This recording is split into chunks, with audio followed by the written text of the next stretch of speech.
Blouse আর petticoat পরে বসে থাকবি নাকি? ওদিকে যে গায়ের হলুদের অনুষ্ঠান শুরু হয়ে গেল, সেই খবর আছে?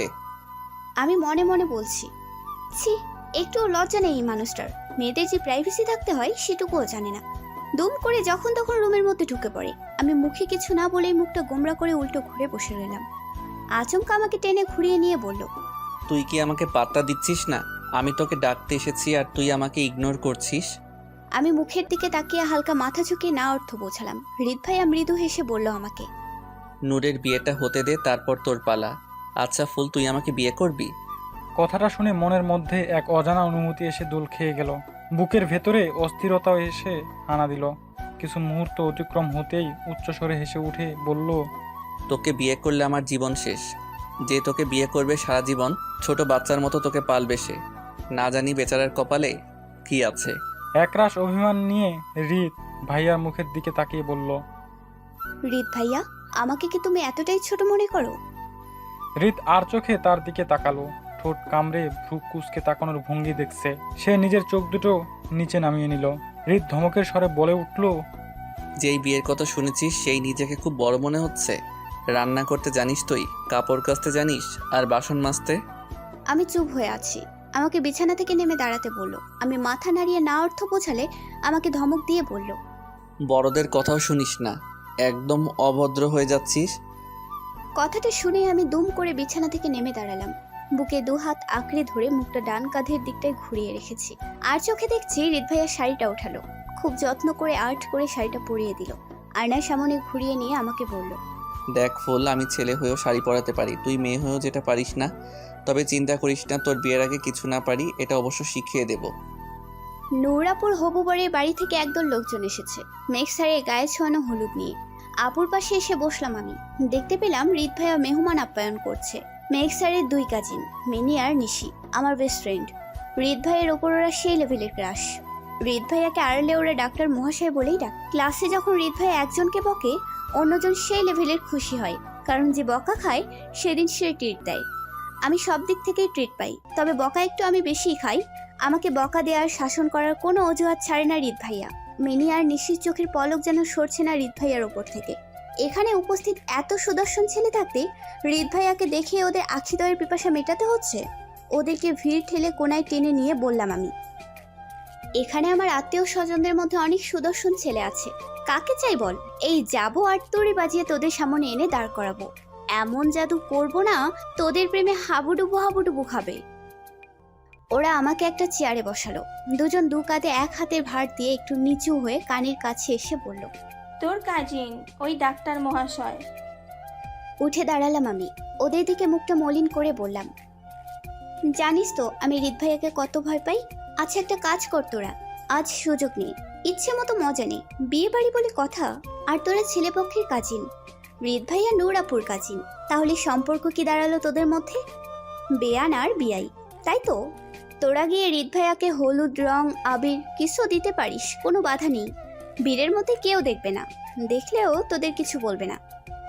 আমার কথা শুনে ওরা রাগী দৃষ্টিতে তাকিয়ে আছে, মনে হচ্ছে কান থেকে ধোঁয়া বের হবে। আমি একটু নাড়া দিতেই বলে উঠল, তুই কর গিয়ে, দেখলেই হাত পা ঠান্ডা হয়ে যায়।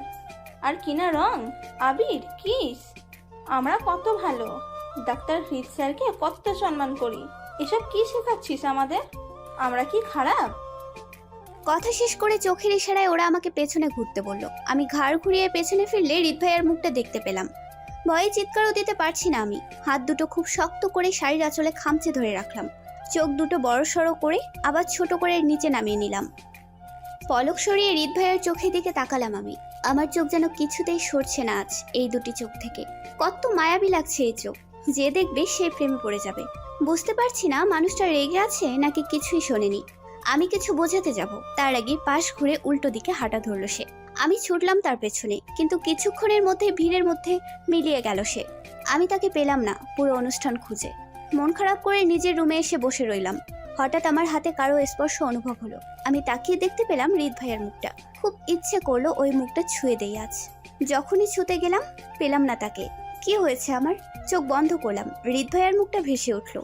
চোখ খুলেও সে। যা করছি যা বলছি সবকিছুর মাঝে শুধু তাকেই খুঁজে পাচ্ছি। হঠাৎ দরজায় শব্দ পেয়ে কেঁপে উঠলাম আমি। তাকিয়ে দেখলাম হৃদ ভাইয়া সত্যি দাঁড়িয়ে আছে, অনেকটা রেগে আছে মনে হচ্ছে। আমার দিকে এগিয়ে আসতে লাগলো আর আমি সেটা দেখে দাঁড়িয়ে পড়লাম। আমার সামনে এসে একটার পর একটা বকুনি দিতে লাগলো সে। আমি এক দৃষ্টিতে তার মুখটার দিকে তাকিয়ে আছি। যখন থেমে গেল তখন আমি বললাম, থামলে কেন হৃদ ভাইয়া, আরো বলো, শুনতে খুব ভালোই লাগছে। আমার কথা শুনে হৃদ ভাইয়া যেন আকাশ থেকে পড়লো, আমার কপালে হাত রেখে বলল, ঠিক আছিস তুই? আমি নিশ্চুপ হয়ে আছি, ভয় করছে না আমার, শুধু তাকিয়ে রয়েছি ওর চোখের দিকে। আমার এই অবস্থা দেখে আমাকে দু কাঁধে হাত রেখে শক্ত করে চেপে ধরে বলল, কি হয়েছে তোর? আমাকে তুমি বিয়ে করবে? কথাটা শুনে হৃদ ভাইয়ের চোখ দুটো বড় সড়ো হয়ে গেল। আমার ধ্যান ফিরল, নিজের মুখটা চেপে ধরলাম আমি। তাকে সরিয়ে দিয়ে উল্টো ঘুরে জিভ কামড়ে ধরলাম। আমার কাঁধে হাত রাখলো সে। আমি ভয়ে ভয়ে তার দিকে তাকালাম। তাকে বললাম, সরি, আমি। আমাকে আমতা আমতা করতে দেখে দিল এক ধমক, কড়া গলায় শাসিয়ে বলল, নষ্ট হয়ে যাচ্ছিস তুই, না হলে তোর মধ্যে এত পরিবর্তন আসতো না। আজ থেকে ওই মেয়ে দুইটার সাথে মেশা তোর জন্য বারণ। আমাকে কথাটা বলে হুড়মুড় করে রুম থেকে বেরিয়ে গেল সে। কিছুক্ষণ পর নূর আপু ঢুকে পড়ল, দুগাল ভর্তি হলো। আমি নিশ্চুপ হয়ে আছি। আমাকে আনমনা থাকতে দেখে পাশে এসে বসলো। আমার কাছে জানতে চাইলো আপু। রিত কিন্তু তোর উপর খুব রেগে আছে, কারণটা কি রে? আমি মুহূর্তে আপুকে খুব শক্ত করে জড়িয়ে ধরলাম। আপু আমার মাথায় হাত রাখলো, আমাকে বলল, রিত শুধু আমার কাজিন নয়, ফ্রেন্ডও। আমরা একসাথে বড় হয়েছি, লেখাপড়া করেছি। আজ আমি মেঘকে পাচ্ছি, সেটাও হৃদের দৌলতে। হৃদ যদি হেল্প না করতো তাহলে হয়তো আমার মনের কথা মনেই থেকে যেত, মেঘ হয়ে যেত অন্য কারো। তবে একটা জিনিস বুঝতে পারছি না আমি, হৃদ তো রুম থেকে রেগে কেন বের হলো? আমি এত করে ডাকলাম, পাত্তাই দিল না। আমার এই পুচকু বোনটা কি এমন করলো যে হৃদ এতটা রেগে গেল? কিছুই করিনি আমি। তুমি তো জানোই হৃদ ভাইয়ার স্বভাব, শুধু শুধু রেগে যায়। হ্যাঁ, এটাও ঠিক। তবে তুই কি জানিস হৃদ কেন তোর এত পেছনে লাগে? জানি তো, মজা নেওয়ার জন্য। আমার কোনো ভুল পেলে হৃদ ভাইয়া ভীষণ মজা পায়, একটা সুযোগও ছাড়ে না আমাকে নিয়ে হাসার। আপু শব্দ করে হেসে উঠল। আমি তাকিয়ে পড়তেই চুপ হয়ে গেল। আমি কিছু বলবো এমন সময় আপুর ফোনটা বেজে উঠল। স্ক্রিনে তাকিয়ে দেখলাম মেঘ নামটা ভেসে উঠেছে। আমি রুম থেকে বেরিয়ে আসলাম। মনে মনে ভাবলাম, মেঘ স্যার কত ভালো, আপুকে কতটা ভালোবাসে, কখনো বকে না, কখনো টেনশনে ফেলে না। আপু খুব ভালো থাকবে মেঘ স্যারের সাথে। সন্ধ্যার সময় নূর আপুকে বধূ বেশি সাজানো হচ্ছে। আপু চলে যাবে বলে মনটা খুব খারাপ। মিনি নিশি প্রথম গাড়িতে চড়ে এসেছে। ওদের সাথে কোনো কথা বলছি না আমি, যতদূর পারছি ওদের এড়িয়ে চলছি। ওদের খুব রাগ হচ্ছে আমার ওপর। ওরা জোর করে আমাকে এক কোণায় টেনে নিয়ে বলল, ভাব দেখাচ্ছিস তোদের বাড়িতে এসেছি বলে? আমি মাথা ঝাঁকিয়ে না অর্থ বোঝালাম। ওরা বলল, তাহলে তোর সমস্যাটা কি? আমি দূর থেকে হৃদ ভাইয়াকে দেখতে পেয়ে ইশারায় বোঝালাম, বারণ করেছি ওদের সাথে মিশতে। ওরা অসহায় ভঙ্গিতে আমার দিকে তাকিয়ে বলল, তাহলে কি তুই আর আমাদের সাথে মিশবি না? আমি মাথা ঝাঁকিয়ে না অর্থ বুঝিয়ে চলে আসতে লাগলাম। এমন সময় হৃদ ভাইয়া এসে আমার সামনে দাঁড়ালো, আমার হাত ধরে টানতে লাগলো।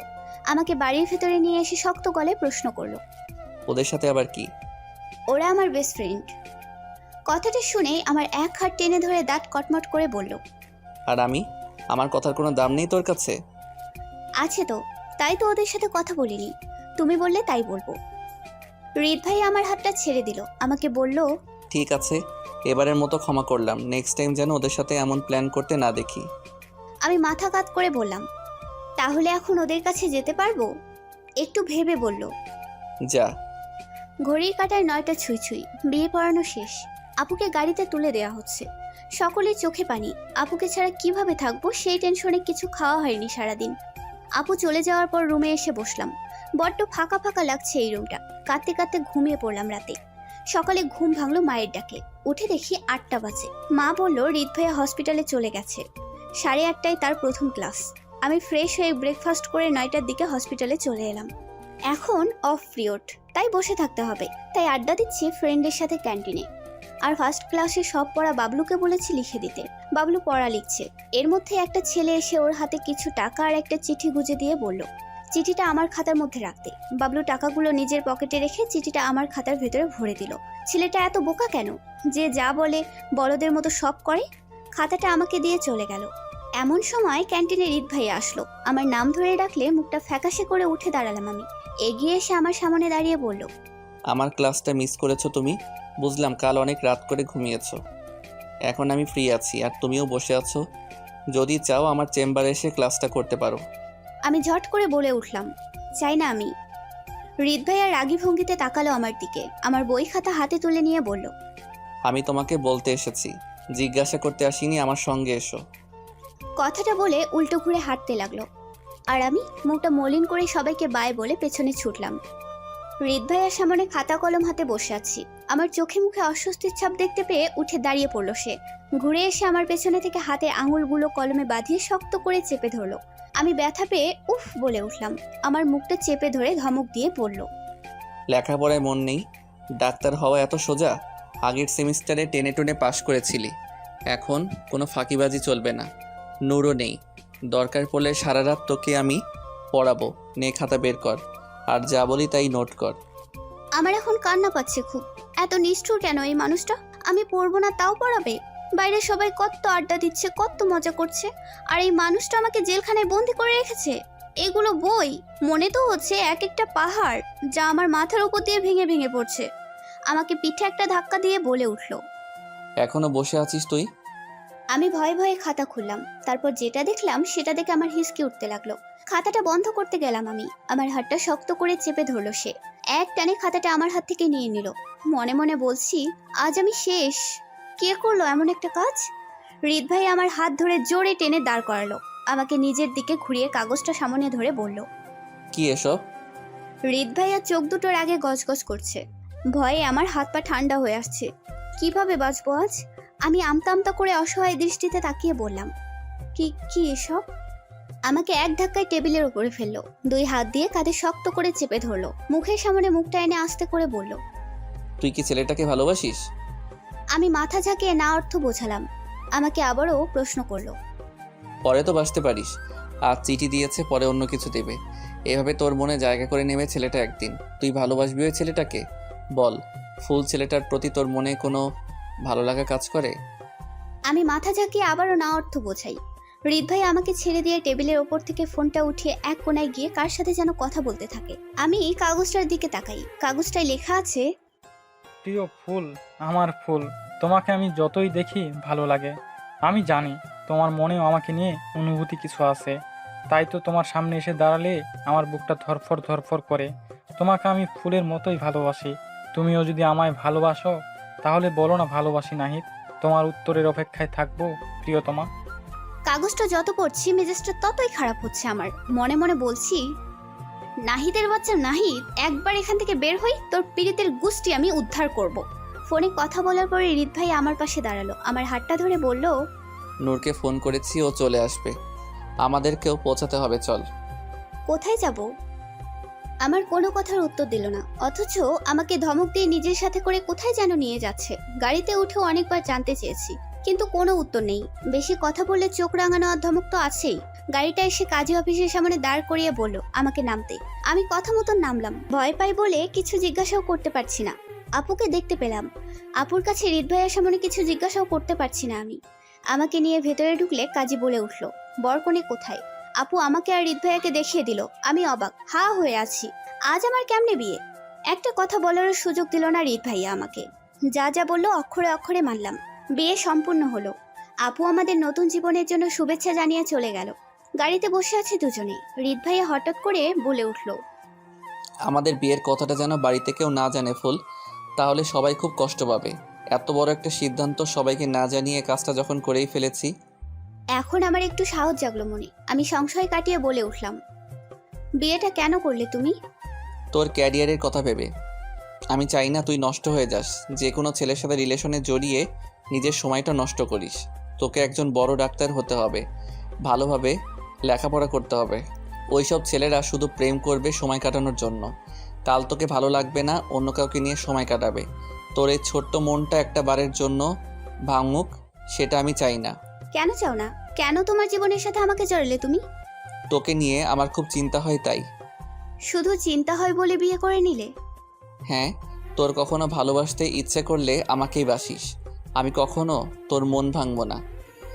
ভালোবাসবো তোমায়। বাসিস, কাউকে নিয়ে ভাবতে ইচ্ছা করলে আমাকে নিয়েই ভাবিস। কথাটা বলে হৃদ ভাইয়া গাড়ির পেছনের সিট থেকে একটা বই নিজের সামনে আনলো। বইয়ের ভাঁজে রাখা একটা ছবিতে আলতো করে হাত বুলিয়ে ছবিটা ছিঁড়ে টুকরোগুলো জানলার কাছ দিয়ে বাইরে ছুঁড়ে মারলো, কিন্তু সাহস হয়নি ছিঁড়ে ফেলার আগে হাত থেকে টান দিয়ে দেখে নিতে। আমাকে বাড়িতে ছেড়ে দিয়ে হৃদ ভাইয়া হসপিটালে ফিরে গেল, বলল কাউকে না বলতে বিয়েটার কথা। আমার পেটে আবার কথা বেশিক্ষণ থাকে না। বিয়ে করলাম, বেস্ট ফ্রেন্ডদের জানাবো না?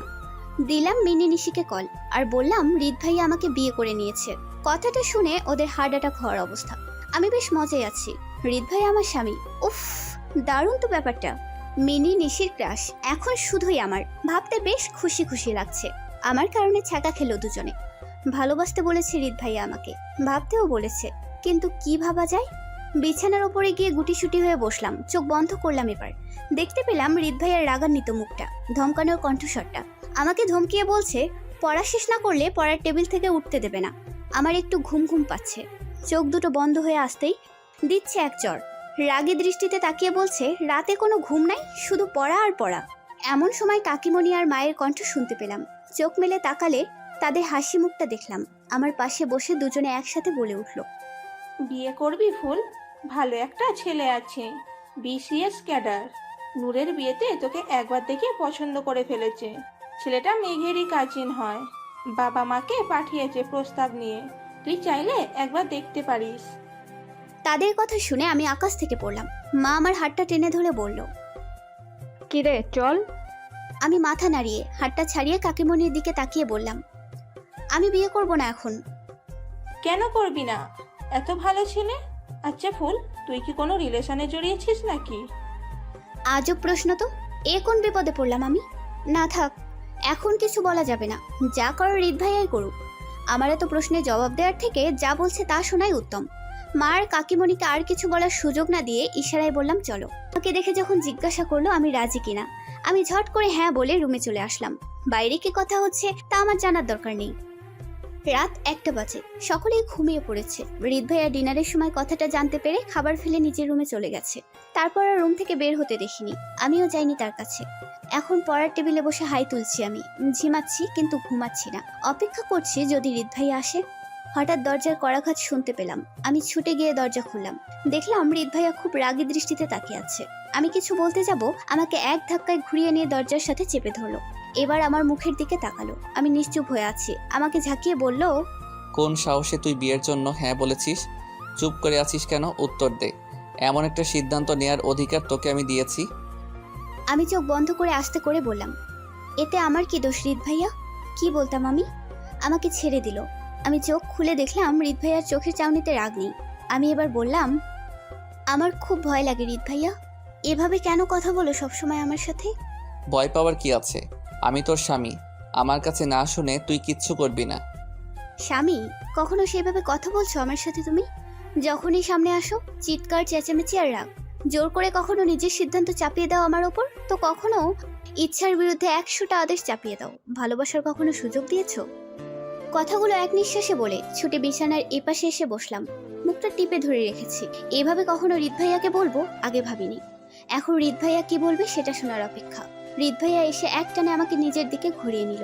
ভয় করছে আমার, হাত পা কাঁপছে থরথর করে। আমাকে অবাক করে দিয়ে দুগাল আঁকড়ে ধরে বলল, আর ভয় পেতে হবে না আমাকে। এখন থেকে স্বামী মনে করে যা বলতে ইচ্ছে হয় আমাকে বলিস। কথাটা যেন নেশার মতন টানতে লাগলো। আমি এক ঘোরের মধ্যে ডুব দিলাম। হৃদ ভাইয়ার চোখে চোখ রাখলাম। টি শার্টটা খামচে ধরে বললাম, কিস মি। আমাকে সরিয়ে দাঁড়িয়ে পড়লো হৃদ ভাইয়া। মুখটা ঘুরিয়ে নিয়ে বলল, কি বলছিস ফুল? রাত অনেক হয়েছে, ঘুমিয়ে পড়। আমি নড়ে চড়ে উঠলাম। হৃদ ভাইয়া রুম থেকে বেরিয়ে যাওয়ার জন্য পা বাড়ালো। কিছুটা এগিয়ে গিয়ে থেমে গেল। ঘুরে এসে আমার পাশে বসলো। আমার গালটা শক্ত করে আঁকড়ে ধরে আমার ঠোঁটে নিজের ঠোঁট জোড়া মিলিয়ে দিল। মুহূর্তের মধ্যে কিছু বুঝতে পারলাম না। চোখ দুটো বন্ধ করে নিলাম। তখনই ঠোঁট ছেড়ে দিয়ে বলল, হয়েছে? আমি মাথা ঝাঁকালাম। আস্তে করে বললাম, কিছুই বুঝলাম না। কি হলো এটা? হৃদ ভাই আমার চুলের ভাঁজে হাত ডুবালো। মাথাটা শক্ত করে আঁকড়ে ধরে সারা গালে, বুকে আর গলায় ঠোঁটে আলতো পরশ ছুঁয়ে দিয়ে আমাকে ছেড়ে দিল। যখনই উঠে দাঁড়ালো আমি হাতটা ধরে মুখটা মলিন করে বললাম, যেও না হৃদ ভাইয়া। তুই একটু অপেক্ষা কর, আমি দরজাটা বন্ধ করে আসছি। আমি হাতটা ছেড়ে দিলাম। হৃদ ভাইয়া দরজাটা বন্ধ করে এসে আলোটা নিভিয়ে দিল। হৃদ ভাইয়ার বুকের পাঁজরে আষ্টে পিষ্টে নিজেকে জড়িয়ে ধরে ঘুমিয়ে আছি। সকাল হতেই আমাকে সরিয়ে দিয়ে উঠে বসলো সে। আমার চোখে মুখে পাশে গ্লাসে রাখা পানির ছিটা দিয়ে মুখে হাত রেখে ডাকলো আমাকে।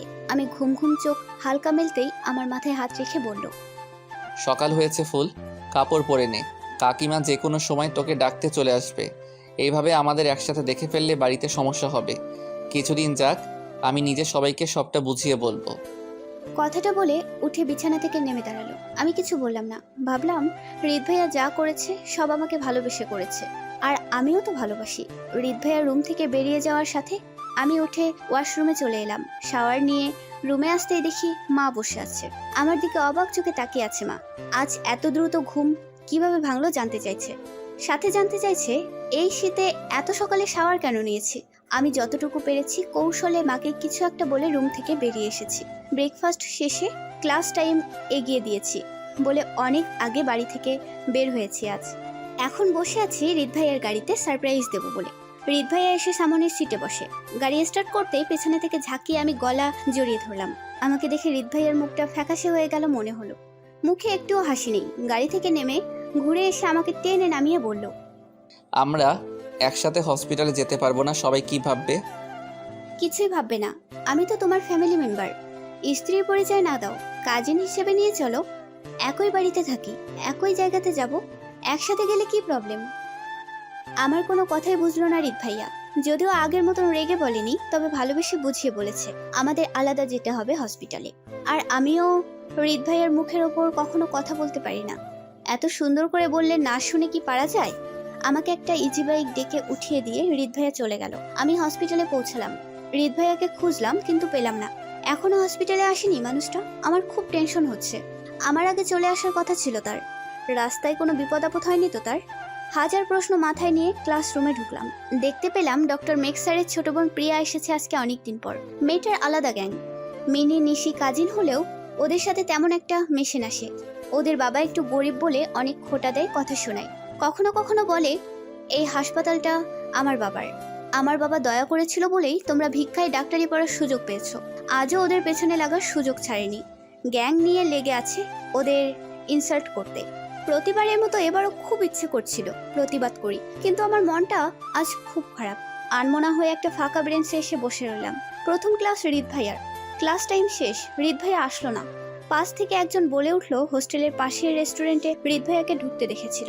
আমার মনে সন্দেহ আসলো, এই জন্য কি আমার সাথে হসপিটালে আসতে চাইছিল না সে? আমাকে জানতে হবে রেস্টুরেন্টে কার সাথে দেখা করতে গিয়েছে যা আমাকে জানাতে চায় না। এটা জানার অধিকার তো আমার আছে। এখন আমি তার স্ত্রী। আমি আর দেরি করলাম না, ছুটে সেই মুহূর্তে রেস্টুরেন্টে চলে আসলাম। দেখতে পেলাম একটা টেবিলে নূর আপু আর হৃদ ভাইয়া মুখোমুখি বসে আছে। নূর আপুর চোখে পানি, হাত জোর করে কিছু একটা বলছে হৃদ ভাইয়াকে। আমি শোনার জন্য সামনে আগালাম। তারপর যা শুনলাম সেটা শুনে আমার পায়ের নিচ থেকে মাটি সরে যেতে লাগলো। নূর আপু বলছে, ফুলকে তুই ভুলে যা হৃদ। একটা সময় তো আমাকে তুই ভালোবেসেছিলি। নিজের মনকে শক্ত করে আমাকে ভুলে ফুলকে ভালোবাসতে পেরেছিলি। এবারও পারবি। একবার যখন পেরেছিস, তাছাড়া তোদের বিয়েটার কথা তো আমি ছাড়া কেউ জানে না। আমি তোকে কথা দিচ্ছি, কাউকেও বলবো না। তুইও আমাকে কথা দে ফুলকে ভুলে যাবি। ফুল বাচ্চা মেয়ে, আমার মনে হয় না ও তোকে ভালোবাসে। হৃদ ভাইয়া রাগী দৃষ্টিতে তাকিয়ে বলছে, তুই আমাকে অনেক কাঁদিয়েছিস, এখন এসব বলতে ডেকেছিস আমায়? মেঘ তো তোকে ভালোবাসে, তাহলে ওকে বোঝাতে পারছিস না কেন ব্যাপারটা? তোকে তো বললাম মেঘ কি বলেছে। হৃদ ভাইয়া অনেকক্ষণ সময় নিয়ে ভেবে বলল, ঠিক আছে, এখন যা, আমি ভেবে দেখব। কথা দিতে পারছি না, তবে চেষ্টা করব। এটুকু শুনে আমার চোখে পানি চলে আসলো। আর এক মুহূর্ত এখানে আমি দাঁড়াতে পারছি না। এসব পারবো না দেখতে আমি। এত বড় ধোকা। আমি চলে আসলাম রেস্টুরেন্ট থেকে। সারাদিন হৃদ ভাই আমার সামনে আসেনি। খুব কষ্ট হচ্ছে আমার মনকে ভাবাচ্ছেও। হৃদ ভাই আপুকে ভালোবাসতো, আর এখন ছি, আমি ভাবতে পারছি না। এতদিন ভেবে এসেছি মেঘ স্যার আর আপু দুজন দুজনকে ভালোবাসতো, কিন্তু আজ এটা আমি কি শুনলাম? খুব কান্না পাচ্ছে আমার। কাঁদতে কাঁদতে বালিশে মুখ গুজে ঘুমিয়ে পড়েছিলাম রাতে। ঘুমের ঘোরে কারো শরীরে গরম স্পর্শ অনুভব করলাম। চোখ মেলে মাথাটা উঁচু করে দেখলাম হৃদ ভাইয়া আমাকে বুকে জড়িয়ে শুয়ে আছে, চোখ দুটো খোলা। আমি জেগে আছি বুঝতে পেরে উল্টো ঘুরে আমার বুকে নিজের মুখ গুজলো। মাথাটা উঁচু করে আমার মুখের কাছে এনে নাকে নাক ঘেঁষে পড়ল। সরি ফুল, আজ একটা ঝামেলার মধ্যে ছিলাম, তাই তোর কাছে আসতে পারিনি। তবে আর কখনো তোর চোখের আড়াল হব না, দেখিস। আমি আর কিছু বলতে না দিয়ে এক ধাক্কায় আমার উপর থেকে হৃদ ভাইয়াকে সরিয়ে দিলাম। কষ্টের আগে ঘৃণায় দাঁত শক্ত করে বললাম, রাতের ভালোবাসা আমাকে দেখাতে আসবে না। চলে যাও এখান থেকে। হৃদ ভাইয়া বুঝলো আমি হয়তো রেগে আছি। সারাদিন একটা কল দিয়ে খোঁজ নিলে হয়তো এই রাগটা দেখাতাম না। তাই এগিয়ে এসে আমার পাশে বসে হাতটা শক্ত করে ধরে বলল, প্লিজ ক্ষমা করে দে, এই যে কান ধরছি আমি নিজের। আমি রাগী দৃষ্টিতে তাকালাম। বিছানা থেকে নেমে দাঁড়িয়ে চিৎকার করে বললাম, বেরিয়ে যাও আমার রুম থেকে, একটা ধোঁকাবাজ, মিথ্যাবাদী আর দুশ্চরিত্র। আমার ভাবতে অবাক লাগছে, নিজের কানকেও বিশ্বাস হচ্ছে না আমার। আপু আর তুমি, ছি, আজ রেস্টুরেন্টে কি কথা হচ্ছিল আপুর সাথে তোমার? সব শুনেছি আমি। হৃদ ভাই আমার দিকে তাকিয়ে পড়লো, দাঁড়িয়ে আমার দু হাতে হাত রেখে বলল, তুই সব শুনেছিস ফুল? ভালো হয়েছে শুনেছিস, আমি বুঝতে পারছিলাম না সব কিছু কীভাবে বললো। আমি ঠেলে সরিয়ে দিয়ে বললাম, এসব নতুন নাটক অন্য কারোর সাথে করো, আমি আর তোমাকে বিশ্বাস করব না। কথাগুলো আমি চিৎকার করে বলছিলাম দেখে বাড়ির কেউ ঘুম থেকে উঠে যাবে বুঝতে পেরে আর কোনো কথা না বলে হৃদ ভাইয়া চলে গেল। আমি আমার রুমের দরজাটা ভেতর থেকে বন্ধ করে দিলাম। দরজার ওপাশ থেকে হৃদ ভাইয়া বলল, শুনলাম। আমি বুঝতে পারছি না তুই এমন কেন করছিস। তুই কি সব শুনেছিলি? সব কথা শুনলে এমন বিহেভ কেন করছিস? আর কিছু শোনার দরকার নেই আমার, তুমি যা বলবে সবই নাটক। আমার বুঝে নেওয়া হয়ে গেছে তোমাকে। হৃদ ভাইয়া সারা রাত আমার রুমের সামনে বসে রয়েছে। দরজায় পিঠ ঠেকিয়ে বসে ওপাশ থেকে আমার নাম ধরে ডেকেছে। আমাকে অনেকবার বলেছে একবার তাকে শুনতে, আমি শুনিনি। এপাশ থেকে কোনো শব্দ না করে আমিও দরজায় পিঠ ঠেকিয়ে বসে আছি, মুখ টিপে কাঁদছি। খুব কষ্ট হচ্ছে আমার। এতটা নিখুঁতভাবে অভিনয় করতে পারলো আমার সাথে। আপুকে ভালোবাসতো, আপুর জন্য অনেক কেঁদেছে। এই কথাগুলো যেন মনে পড়লে আমার বুকের ভেতরটা ব্যথায় চিনচিন করছে। আপুকে বলছে আমাকে ভুলে যাওয়ার চেষ্টা করবে। এতটা ভালোবাসে আপুকে যে আপুর কথায় আমাকে ভুলে যাবে। সকাল হয়েছে, মায়ের কণ্ঠ শুনতে পেলাম। আমার রুমের সামনে বসে আমাকে ডাকতে ডাকতে হৃদ ভাইয়া ওখানে ঘুমিয়ে পড়েছে। মা জানতে চাচ্ছে হৃদ ভাইয়ের কাছে এখানে বসে কি করছে, চোখ মুখ ফুলে আছে এটাও বলছে মা। আমি উঠে দরজাটা খুলে দিলাম। হৃদ ভাইয়ের মুখের দিকে তাকিয়ে দেখতে পেলাম চোখ দুটো ফুলে লাল বর্ণ হয়ে আছে। আমি মাকে বললাম, ঘুম থেকে মাত্র উঠেছে, তাই হয়তো চোখ মুখের এই অবস্থা। ওদিকে খেয়াল দিও না। যে ছেলেটা আমাকে পছন্দ করে বাবা মাকে পাঠিয়েছিল তার খবর কি? তাকে বলো যত দ্রুত সম্ভব আমাকে বিয়ে করে নিয়ে যেতে। এ বাড়িতে আমার আর এক মুহূর্তও ভালো লাগছে না। আমি কলেজের হোস্টেলে চলে যাচ্ছি। যখন বিয়ের দিনক্ষণ ঠিক হবে আমাকে জানিয়ে দিও, চলে আসবো। কথাগুলো বলেই দরজাটা আমি ভেতর থেকে আবার বন্ধ করে দিলাম। মায়ের মনে সন্দেহ জাগলো। হৃদ ভাইয়াকে কিছু জিজ্ঞাসা করতে যাবে তার আগেই হৃদ ভাইয়া নিজের রুমে চলে গেল। নিজের সব জিনিসপত্র গুছিয়ে নিলাম আমি। মিনি নিশিকে সব বলে রাখলাম, ওদের সাথে আজ থেকে হোস্টেলে থাকবো আমি। হৃদ ভাইয়ের ক্লাস চলছে। প্রিয়া ঠিক সামনের বেঞ্চটাতে বসেছে। পাশ থেকে প্রিয়ার গ্যাংয়ের মধ্যে একজন বলল, আজ প্রিয়ার জন্মদিন। যদি হৃদ ভাইয়া অনুমতি দেয় তাহলে আজ ক্লাসটা না করে ওরা সেলিব্রেট করবে। হৃদ ভাইয়া মাথা নাড়িয়ে ওদের সেলিব্রেট করতে বলে ক্লাসরুম থেকে বেরিয়ে যেতে লাগলো। প্রিয়া হৃদ ভাইয়ার হাতটা ধরে বসলো। মুহূর্তের মধ্যে পুরো ক্লাসে হই হুল্লোড় শুরু হয়ে গেল। মিউজিক বাজলে প্রত্যেকে কাউকে নিয়ে ডান্স করতে লাগলো। মিনি নিশিও জয়েন করলো এই সেলিব্রেটে। আমি লাস্ট বেঞ্চে বসে খেয়াল করলাম প্রিয়া হৃদ ভাইয়াকে টেনে টেনে ডান্স করার চেষ্টা করছে। নিজের কোমরে হৃদ ভাইয়ার হাত গুজে দিচ্ছে। হৃদ ভাইয়া ছেড়ে দেওয়ার পরও জোর করে হৃদ ভাইয়াকে জড়িয়ে কাছে ঘেঁচতে চাইছে। আমার প্রচন্ড রাগ হচ্ছে। একমাত্র আমি এখানে বসে সবটা দেখছি, নিজের চোখের সামনে দেখতে পারছি না এসব। উঠে এসে মিউজিক অফ করে দিলাম। সকলে ডান্স করতে করতে থেমে গেল। প্রিয়া এখনো হৃদ ভাইয়াকে শক্ত করে ধরে আছে। এগিয়ে এসে প্রিয়াকে আমি এক ধাক্কায় নিচে ফেলে দিলাম।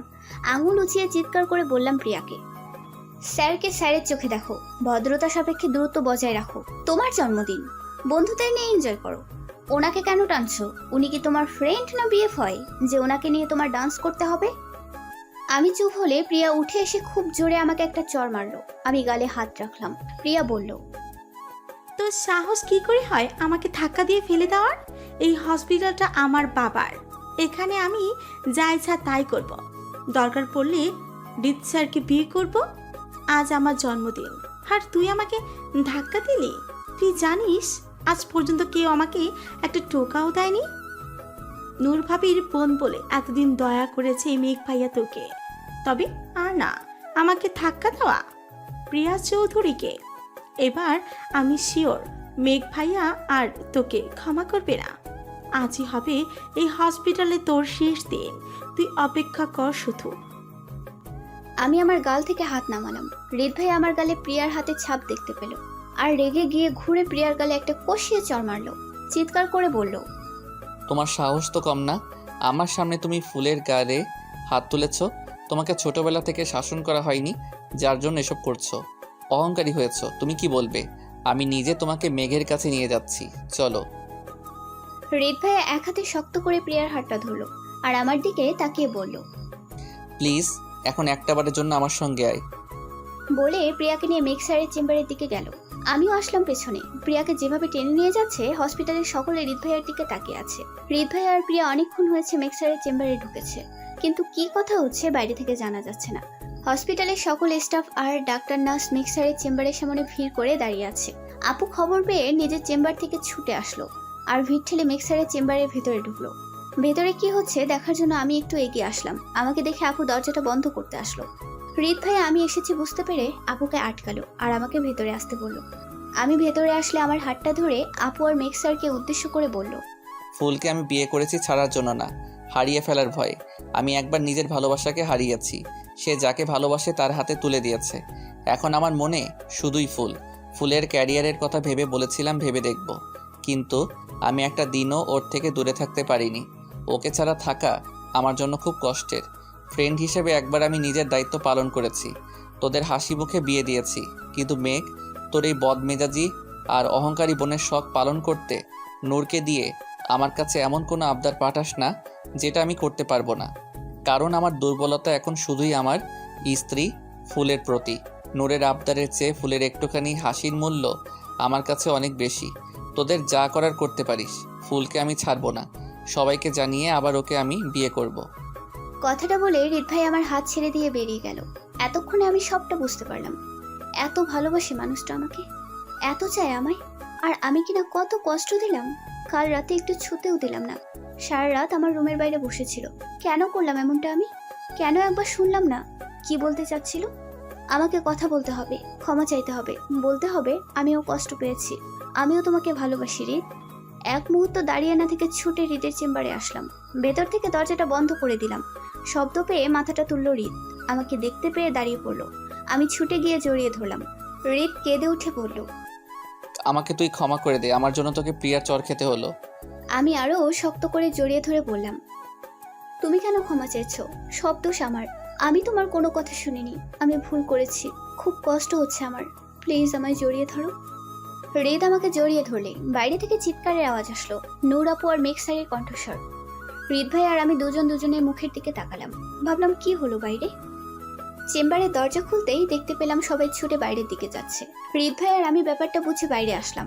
হসপিটালের ছাদের উপরে এক কর্নিশে দাঁড়িয়ে চিৎকার করে বলছে প্রিয়া, আমি মরবো, আমি মরবো।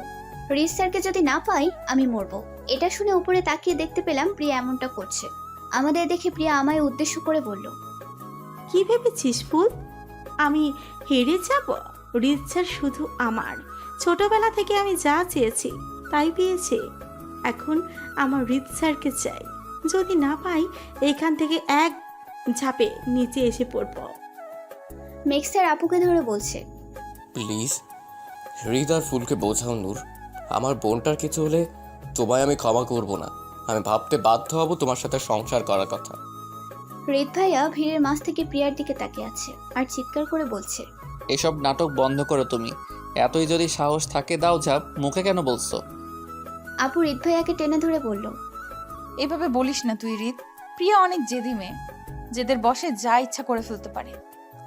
আপু হৃদ ভাইয়াকে কথাটা বলে আমার হাত ধরে এক সাইডে নিয়ে আসলো। আমার কাছে হাত জোর করে বলল, ফুল, আমি বোন হয়ে তোর কাছে ভিক্ষা যাচ্ছি, তুই আমাকে একটু সাহায্য কর। খুব ভালোবাসি মেঘকে আমি। প্রিয়ার কিছু হয়ে গেলে মেঘ আমার সাথে সংসার করবে না, তখন আমি মরে যাব। আমি আপুকে বললাম, এভাবে কেন বলছো আপু? এতে আমি কি করতে পারি? হৃদ তোকে ভালোবাসে, তুই তো বাসিস না। তোর জায়গায় যদি আমি হতাম তাহলে আমার বোনের জন্য, একটা মেয়ের জীবন বাঁচানোর জন্য এইটুকু আমি করতাম। হৃদ একসময় আমাকে ভালোবেসেছিল, কিন্তু ও ভুলতে পেরেছে যখন ওর মনে তুই এসেছিস। ও আবার পারবে তোকে ভুলতে। একবার যখন পেরেছে দ্বিতীয়বার নিশ্চয়ই পারবে। তুই হৃদকে বল প্রিয়াকে ভালোবাসতে, বিয়ে করতে। হৃদকে বল তুই অন্য কাউকে ভালোবাসিস। প্লিজ ফুল, এমন কিছু কর যেন হৃদ রেগে গিয়ে এই মুহূর্তে প্রিয়াকে বিয়ের জন্য হ্যাঁ বলে। আমি নিশ্চুপ হয়ে রইলাম। আমাকে আপু ঝাঁকিয়ে বলল, একটা মেয়ের জীবনের প্রশ্ন ফুল। আমার বোন হয়ে তুই কারো আত্মহত্যার কারণ হতে পারিস না। আমি ভেবে দেখলাম আপুকে তো হৃদ ভাই একটা সময় ভালোবেসেছিল। আপুর সুখের জন্য মেক্সারের মতো এত ধনী একজনের সাথে বিয়ে দেওয়ার অনেক চেষ্টা করেছে, অনেক অপমানিত হয়েছে আপুর সুখের জন্য। আর আজ আপুর সংসার বাঁচাতে হৃদ ভাইয়ার এত পরিশ্রম আমি বৃথা হতে দেব? আপুকে আমি বললাম, তোমার খুশির জন্য প্রিয়াকে হৃদ ভাইয়া বিয়ে করবে। আমার কোনো দাবি নেই হৃদ ভাইয়ার প্রতি। হৃদ ভাইয়া আজ থেকে শুধু প্রিয়ার। আপু আমার কাছে জানতে চাইলো, তুই রিতকে ভালোবাসিস না তো? যদি ভালোবেসে থাকিস তাহলে আমি তোকে জোর করব না। আমি মাথা নাড়িয়ে আপুর কাঁধে হাত রেখে বললাম, না আপু, আমি হৃদ ভাইয়াকে কখনো ভালোবাসিনি। তুমি আমার কথা ভেবো না, প্রিয়াকে সামলাও। আমি একটু আসছি। আমি বাড়িতে ফোন করে কাকিমণির কাছ থেকে সেই ছেলেটার ফোন নাম্বার নিলাম যার সাথে আমার বিয়ে ঠিক হয়েছে। আমার একটা ফোনে ছেলেটা ছুটে এলো হসপিটালের সামনে। তার নাম সায়ান। আমি সায়ানকে বললাম সবটা। সায়ান প্রিয়া আর মিক্সারের কাজিন, সে জানে প্রিয়া কেমন, তাই আমার সাথে অভিনয়ের জন্য হ্যাঁ বলে দিল। আমরা দুজন হাতে হাত ধরে ভিড়ের মধ্যে আসলাম। হৃদ ভাইয়াকে দেখিয়ে হেসে উঠে সবাইকে উদ্দেশ্য করে বললাম, প্রিয়াকে হৃদ ভাইয়া বিয়ে করবে কিনা জানি না, তবে তোমরা সবাই আমার বিয়েতে এসো, এর সাথে আমার বিয়ে হবে। হৃদ ভাই আমাকে টেনে নিজের দিকে ঘুরিয়ে নিল। আমাকে বলল, এসব কি করছিস তুই? সায়ানকে আমি আপুর বিয়েতে দেখেই পছন্দ করে নিয়েছিলাম, আর ওকে আমি বিয়ে করব, ভালোবাসি ওকে। কথাটা শুনে হৃদ ভাইয়া নিশ্চুপ হয়ে রইল। মনে হচ্ছিল জীবনে আরো একবার ভালোবাসায় এমনভাবে ঠকবে কখনো ভাবিনি। কোনো কিছু না বলে ওখান থেকে চলে গেল হৃদ ভাইয়া। আমি ওপরে তাকিয়ে বললাম, হৃদ ভাইয়া তোমার প্রিয়া তোমাকে বিয়ে করবে, নিচে নেমে এসো। প্রিয়া বলল, ঠিক আছে, তুমি যখন বলছো তখন নামছি। আজই বিয়ের দিন ঠিক করতে ভাইয়া যাবে তোমাদের বাড়িতে। মেক্সার বলল। হ্যাঁ হ্যাঁ হ্যাঁ, যাবো। নেমে আয় বোন। প্রিয়া নিচে নেমে আসলে মেক্সার আপুকে ধন্যবাদ জানালো। আপু আমাকে জড়িয়ে ধরে বলল, আমার বোন হিসেবে তোর প্রতি গর্ববোধ হচ্ছে আজ। আমি সায়ানকে ধন্যবাদ জানালাম অভিনয় করার জন্য। প্রিয়া যে নাটক করছিল তা আমি বুঝি, তবুও জেদের বসে যদি কিছু করে বসতো তাহলে মেক্সারের আপুর সম্পর্কটা নষ্ট হতো, যা আমি চাই না। এবার আমি পুরো হসপিটালে খুঁজে চলেছি হৃদ ভাইয়াকে, কিন্তু পাচ্ছি না কোথাও। আমাকে যে হৃদ ভাইয়াকে বলতে হবে আমি তাকে ঠকাচ্ছি না। হৃদ ভাই আমাকে ভুল বুঝলো, ভাবলো আমি তাকে ঠকাচ্ছি, কিন্তু আমি যদি এমনটা না করতাম তাহলে পরিস্থিতি সামলাতে পারতাম না। আপু আর মেক্সারের সংসারটা ভেঙে যেত। আমি অনেক খুঁজলাম হৃদ ভাইয়াকে, কিন্তু কোথাও পেলাম না। আমি কখনো এমনটা করতেই পারি না। কেন বুঝলো না হৃদ ভাইয়া আমাকে? এখন আমি কোথায় খুঁজবো তাকে? হসপিটালের কোথাও হৃদ ভাইয়া নেই, বাড়িতে ফিরেও পেলাম না। আমার খুব কষ্ট হচ্ছে, কাউকে বোঝাতে পারছি না। এদিকে মেক্সারের আপু এসে প্রিয়ার জন্য বিয়ের প্রস্তাব দিয়ে গিয়েছে, সাথে সায়ানের মা বাবাকে এনে আমার আর সায়ানের বিয়ের তারিখটাও ঠিক করে গিয়েছে। এই মুহূর্তে হৃদ ভাইয়াকে আমার যে খুব প্রয়োজন। আমি যেটা ভেবে এমনটা করেছি সেটা তো তাকে শুনতে হবে। রাত অনেক হয়েছে, আমার চোখে ঘুম নেই। হৃদ ভাইয়া এখনো বাড়ি ফেরেনি, খুব টেনশন হচ্ছে আমার। আমি বিছানা ছেড়ে উঠে হৃদ ভাইয়ের রুমে আসলাম। কিছুক্ষণ অপেক্ষা করে সেখানেই ঘুমিয়ে পড়লাম। ঘুমের ঘরে শুনতে পেলাম ওয়াশরুম থেকে কাতরানোর শব্দ শোনা যাচ্ছে। আমি ছুটে গিয়ে দেখলাম হৃদ ভাইয়া ওয়াশরুমে গুটিসুটি হয়ে ভেজা শরীরে বসে আছে আর শীতে কাতরাচ্ছে। তার মানে সারাদিন হৃদ ভাইয়া এখানেই বসেছিল। আমি এগিয়ে আসলাম, হৃদ ভাইয়াকে জড়িয়ে ধরে বুঝতে পারলাম গায়ে খুব জ্বর। আমার স্পর্শ পেয়ে হৃদ ভাইয়া কেঁদে উঠল। আমাকে বলল, তুই আমাকে ভালোবাসিস না ফুল? আমি তো তোকে খুব ভালোবাসি। কে বলেছে আমি তোমায় ভালোবাসি না? তোমাকেই শুধু ভালোবেসে এসেছি সারা জীবন। আমি বুঝতে শিখেছি ধরে আমার মনে শুধু তুমি। আমার ফুলের জন্য নিজেকে কেন কষ্ট দিচ্ছ? একটাবার আমাকে বোঝানোর সুযোগ দাও। ওঠো, রুমে চলো। হৃদ ভাইয়া মাথা ঝাঁকিয়ে বলল, না, আমার আর বাঁচতে ইচ্ছা করে না। প্রথমে নূর আর এখন তুই। তোকে আমি কেন বিয়ে করেছিলাম জানিস? কারণ তোকে আমি হারিয়ে ফেলতে চাইনি। নূর আর আমি দুজন দুজনকে ছোটবেলা থেকেই ভালোবেসে এসেছি। নূরের জন্য কত মাইর খেয়েছি স্কুলে, ক্লাসে। নূর যেদিন পড়া করতো না সেদিন আমি পড়া হলেও দাঁড়িয়ে ওর সাথে মাইর খেয়েছি, ওর কষ্টটা অনুভব করতে। নূর যেদিন হোমওয়ার্ক করতো না সেদিন ক্লাসে আমিও আমার অঙ্ক খাতাটা ব্যাগ থেকে বের করতাম না। কড়া রোদ্দুরে ওর সাথে কান ধরে দাঁড়িয়েছি যেন ও নিজেকে একা ফিল না করে।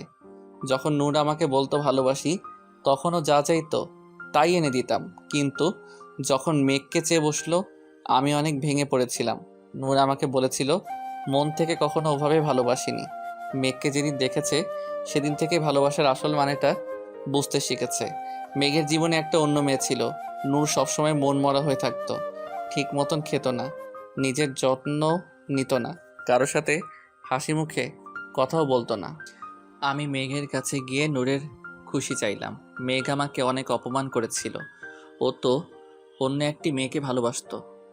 যখন আমি জানতে পারলাম মেয়েটি ভালো না, শুধুমাত্র টাকার লোভে মেয়ের সাথে রিলেশন করছে, তখন আমি সব প্রমাণ জোর করে মেঘের সামনে রাখলাম। মেঘ আমার প্রতি কৃতজ্ঞ হলো, আমাকে বন্ধু মানলো। আমি তখন মেঘ আর নূরকে এক করার চেষ্টা করলাম। ওদের একসাথে দেখা করানো, দুজনকে দুজনের জন্য যোগ্য প্রমাণ করা, সব কিছু আমি করেছি। প্রচণ্ড হতাশায় থাকতাম আমি। একদিন বাড়িতে এসে তোর এই নিরীহ মুখটা দেখলাম। আমার প্রতি তোর এত কেয়ারিং সেদিন প্রথম আমার ভালো লাগাতে পরিণত হলো। ধীরে ধীরে তোকে ভালোবাসতে চেষ্টা করলাম যেন নূরকে ভুলতে পারি। আর আজ আমি তোকে এতটা ভালোবেসে ফেলেছি যে তোকে ছাড়া গোটা দুনিয়াটা আমার কাছে শূন্য লাগে। আমি মরে যাব তোকে না পেলে ফুল। তুই যত ইচ্ছা কষ্ট দে আমায়, শুধু আমার সাথে থাক। একটু ভালোবাসা আমায় প্লিজ ফুল। কখনো বলিস না অন্য কাউকে ভালোবাসি। কথা বলতে বলতে চোখ বন্ধ হয়ে আসলো হৃদ ভাইয়ার। আমি হৃদ ভাইয়াকে শক্ত করে জড়িয়ে ধরে বললাম, আমি আপুর মতন নই। তুমি আমার প্রথম ভালোবাসা, আর এখন আমার স্বামী। কোনো কিছুর বিনিময়ে তোমাকে আমি কষ্ট দেব না। হৃদকে ধরে উঠিয়ে ভেজা কাপড় খুলে বিছানায় এনে শুয়ে দিলাম। কম্বলটা টেনে দিয়ে তোয়ালে দিয়ে মাথার চুল মুছতে লাগলাম। হৃদ ভাইয়ার শীত যেন তীব্র হতে লাগলো। এত জ্বর কি করব বুঝতে পারছি না। উঠে আমার রুম থেকে কম্বল আনতে পা বাড়াতেই হৃদ ভাইয়া পেছন থেকে আমার হাতটা ধরে বসলো। আমাকে বলল, আমায় ছেড়ে আর এক মুহূর্তের জন্য দূরে যাস না ফুল। আমি গেলাম না। কম্বলের ভেতরে এসে হৃদ ভাইয়াকে খুব শক্ত করে জড়িয়ে ধরলাম। জানতে চাইলাম, তোমার কি খুব শীত করছে হৃদ ভাইয়া? হৃদ আমাকে ঘুরিয়ে আমার উপরে এসে শক্ত করে আমাকে জড়িয়ে ধরে গলায় নাক ডুবিয়ে বলল, আমাকে আর ভাইয়া বলিস না, নাম ধরে ডাকিস। আমি চোখ বন্ধ করে বললাম, আজ সত্যি মনে হচ্ছে আমি তোমার স্ত্রী। তুমি বিয়েটা ওভাবে না করলে এই ফিলটা আর আমার প্রতি তোমার এই পাগল করা ভালোবাসাটা আমি বুঝতাম না হৃদ। প্রচণ্ড শীতের সকাল, হৃদ ভাইয়ার কম্পিত শরীর, ঘড়িতে টিকটক শব্দ। মাথাটা ভার ভার লাগছে আমার, শরীরের দুর্বলতা জানান দিচ্ছে। কোনো শক্তি নেই নড়াচড়া করবার। হৃদ ভাইয়ের মাথাটা আলতো করে আমার বাহুডোর থেকে সরাতে নিলে ঘুম ঘুম চোখে মুখটা তুলে চাইলো আমার মুখের দিকে। চোখ দুটো ছোট করে আমার গালে হাত রেখে বলল, এ কি ফুল তুই আমার কাছে? হৃদ ভাইয়া ঝট করে আমার কপালে হাত রেখে বলে উঠল, তোর তো জ্বরে গা পুড়ে যাচ্ছে। কাল রাতে তুই আমার কাছে কেন ঘুমিয়েছিলি? আমি হৃদ ভাইয়ের বুকে হাত রেখে উঠে বসার চেষ্টা করলাম। আমাকে টেনে তুলে পিঠে বালিশ ঠেকিয়ে কম্বলটা শরীরে টেনে দিল। আমি দু চোখে সবকিছু ঝাপসা দেখতে লাগলাম। হৃদ ভাইয়া বলে উঠল, আমাকে ঠকিয়ে আমার ভালোবাসাকে অপমান করে আবার আমার কাছে আসার মানে কি হয় তোর? আমি ভাবলাম, এটা কি বলছে হৃদ ভাইয়া? মুখের দিকে তাকিয়ে মুখটা মলিন করে বললাম, এসব তুমি কি বলছো হৃদ? কাল রাতে তুমি আমায় ভালোবাসলে, আদর করলে, তোমার কি মনে নেই? হৃদ ভাই আমার দু কাঁধে হাত শক্ত করে রেখে রাগী দৃষ্টিতে তাকিয়ে বলল, আমি তোকে আদর করেছি? কই মনে নেই আমার। আর যদি করেও থাকি জ্বরের ঘরে করেছি। কিন্তু তুই যেটা করেছিস সজ্ঞানে, আমি তোকে তার জন্য কখনো ক্ষমা করতে পারবো না। কষ্ট দিয়েছিস আমায়। তোরা দুই বোন একদম এক। ভালোবাসা তোদের কাছে শুধুই খেলা। তোকে তো আমি ভিন্ন ভেবেছিলাম ফুল। তাহলে এমনটা কেন করলি আমার সাথে? ভরা হসপিটালের সকলের সামনে বলে ফেললি ওই ছেলেটাকে তুই ভালোবাসিস, ছেলেটাকে বিয়ে করবি। আর আমাদের বিয়েটা, ওটার কথা তোর তখন মনে ছিল না? রাতে কেন আসলি আমার কাছে? আমি কিছুতেই কাল রাতে তোকে কাছে টানতাম না যদি আমি সুস্থ থাকতাম। আমি হৃদের হাতটা টেনে ধরলাম। অসহায় দৃষ্টিতে ওর দিকে তাকিয়ে বললাম, এভাবে বলছো কেন আমায়? কষ্ট দিচ্ছ আমায়? এই তুমি আমায় ভালোবাসো? দেখছো জ্বরে আমার গা পুড়ে যাচ্ছে, তারপরও এমন ভাবে কথা বলছো আমার সাথে? জ্বরে তোর গা পুড়লে আমি কি করব? তোকে তো আমি বলিনি শরীরে জ্বর বাঁধাতে। হৃদ, তুমি কিন্তু অনেক বলছো। এবার কিন্তু সত্যি এই রুম থেকে চলে যাব আমি, আর কখনো আসবো না তোমার কাছে। হৃদ ভাইয়া গম্ভীরভাবে মুখ করে পড়ে আছে। বাইরে থেকে মা আর কাকিমণি ফুল বলে চিৎকার করে চলেছে। কিছুক্ষণ ডাকাডাকি করে হৃদের রুমের দরজার কাছে এসে কাকিমণি বলে উঠল, হৃদ, দরজা খোল। সকাল থেকে ফুলকে কোথাও খুঁজে পাওয়া যাচ্ছে না, বাড়িতে কোথাও নেই, আমাদের টেনশন হচ্ছে খুব। কথাটা শুনতেই হৃদ উঠে গিয়ে দরজাটা খুলে দিল। কাকিমণি হৃদকে আমার কথা বলতে বলতে রুমের মধ্যে তাকিয়ে দেখলো হৃদের বিছানায় আমি। কাকিমণি ভেতরে আসতেই আমি কম্বলটা শরীরে ভালোভাবে টেনে জড়িয়ে নিলাম। হৃদ কড়া শব্দে উল্টো দিকে মুখ ঘুরিয়ে বলল, ওকে এখান থেকে নিয়ে যাও মা, আর কখনো যেন ওর আমার সামনে না আসে। কথাটা বলে হৃদ রুম থেকে বেরিয়ে যেতে লাগলো। কাকিমণি আটকালো হৃদকে। মাকে এগিয়ে আসতে দেখে রুমের দরজাটা ভেতর থেকে বন্ধ করে আমার কাছে আসলো। আমাকে জিজ্ঞেস করলো, এটা তোরা কি করেছিস ফুল? তোদের দুজনের বিয়ে ঠিক, তারপরেও তোরা নিজেরা ছি। হৃদ কিছু বলতে নিলে কাকিমণি হৃদকে কষিয়ে একটা চর বসিয়ে দিল। লজ্জা করে না তোর? মেয়েটার সাথে সারা রাত কাটিয়ে মায়ের সামনে দাঁড়িয়ে বলছিস আর কখনো তোর সামনে যেন না আসে। আমি কাকিমণির কথাটা শুনে কেঁদে উঠলাম। কাকিমণি এগিয়ে এসে আমায় ধরে দেখলো গায়ে খুব জ্বর, তাই নরম গলায় বলল, আমার ভাবতে কষ্ট হচ্ছে হৃদ, আমার সন্তান। কিন্তু ফুল তুই, তোর মা জানলে কতটা কষ্ট পাবে বুঝতে পারছিস? হৃদ এগিয়ে এসে কাকিমণিকে নিজের দিকে ঘুরিয়ে নিয়ে বলল, মা বিশ্বাস করো, আমি সত্যি এমন কিছু করতে চাইনি। ফুলই এসেছিল রাতে আমার কাছে। আমার তো জ্বরে কোনো হুঁশ ছিল না। যদি তোমার কাছে এটা অসম্মানের লাগে তাহলে বলবো, ফুল আমার স্ত্রী, আমি ওকে বিয়ে করেছি, তাই এটা নিয়ে তুমি খারাপ কিছু ভাবতে পারো না। কাকিমণি একবার হৃদ আর একবার আমার দিকে তাকিয়ে কিছুক্ষণ চুপ থেকে বলল, আমার অবাক লাগছে তোর কথা শুনে। তোরা বিয়েও করেছিস? এত বড় একটা সিদ্ধান্ত নিজেদের মধ্যে নিয়ে নিলি। আমরা কি কিচ্ছু না? আমাদের একটাবার জানানোর প্রয়োজন বোধ করলি না? এমন সময় মা এসে দরজার কাছে দাঁড়িয়ে হৃদকে আর কাকিমণিকে ডাকতে লাগলো। কাকিমণি কিছু একটা ভেবে হৃদকে কড়া শব্দে বলল আমাকে নিয়ে জানালা দিয়ে রুম থেকে বেরিয়ে যেতে, আমায় নিয়ে রুমে রেখে আসতে। হৃদ না চাইতেও কাকিমণির কথায় বাধ্য হয়ে আমাকে কোলে করে রুম থেকে নিয়ে আসলো। আমাকে বিছানায় শুইয়ে দিয়ে চলে যেতে নিলে আমি হাতটা টেনে ধরে বললাম, এই তোমার ভালোবাসা? এই ভালোবাসাটা হারানোর ভয়ে কাঁদছিলে কাল তুমি? হৃদ ভাইয়ার চোখে রাগ স্পষ্ট। চোখের চাহনি দেখে আমি ভয়ে হাতটা ছেড়ে দিলাম। সঙ্গে সঙ্গে হৃদ ভাইয়া মুখটা ঘুরিয়ে চলে গেল আমার রুম থেকে। কিছুক্ষণ পর মা আসলো আমার রুমে। আমাকে দেখে জানতে চাইলো আমি কোথায় ছিলাম। আমি লেপের মধ্যে থেকে শুধু মুখটা বের করে দিয়ে কাঁপতে কাঁপতে বললাম ওয়াশরুমে ছিলাম। মা কপালে হাত রেখে বুঝলো আমার গায়ে খুব জ্বর, তাই আর কিছু বলল না। সারাদিন রুমে থেকে সন্ধ্যার দিকে জ্বর খানিকটা কমেছে অনুভব করলাম। আপু ফোন করে বলেছে আপুর বাড়িতে নিউ ইয়ার পার্টি, রাতে অনেক মজা হবে, সায়ানও আসবে। আমাকে তো আসতেই হবে, আমি না বলে দিয়েছি। একে তো হৃদ ভাইয়া রেগে আছে আমার উপর, ওর রাগ না ভাঙিয়ে পার্টিতে গিয়েছি শুনতে পারলে আরও রেগে যাবে। আমি বসে বসে ভাবছি কিভাবে হৃদ ভাইয়ার রাগ ভাঙানো যায়। এত ভালোবাসে আমায়, অথচ রাগ করলে সেটা স্বীকার করতে চায় না। রাত 11টা ছুঁই ছুঁই মিনির ফোন আসলো। মিনি আমাকে বলল পার্টিতে নাকি হৃদ ভাইয়া গিয়েছে আর প্রিয়ার সাথে ডান্সও করছে। আমার প্রচন্ড রকমের রাগ হচ্ছে এখন। যার কষ্ট হবে বলে আমি পার্টিতে গেলাম না, সে প্রিয়ার সাথে পার্টিতে গিয়ে ডান্স করছে। আমি রুম থেকে বেরিয়ে রান্নাঘরে সোজা ঢুকলাম।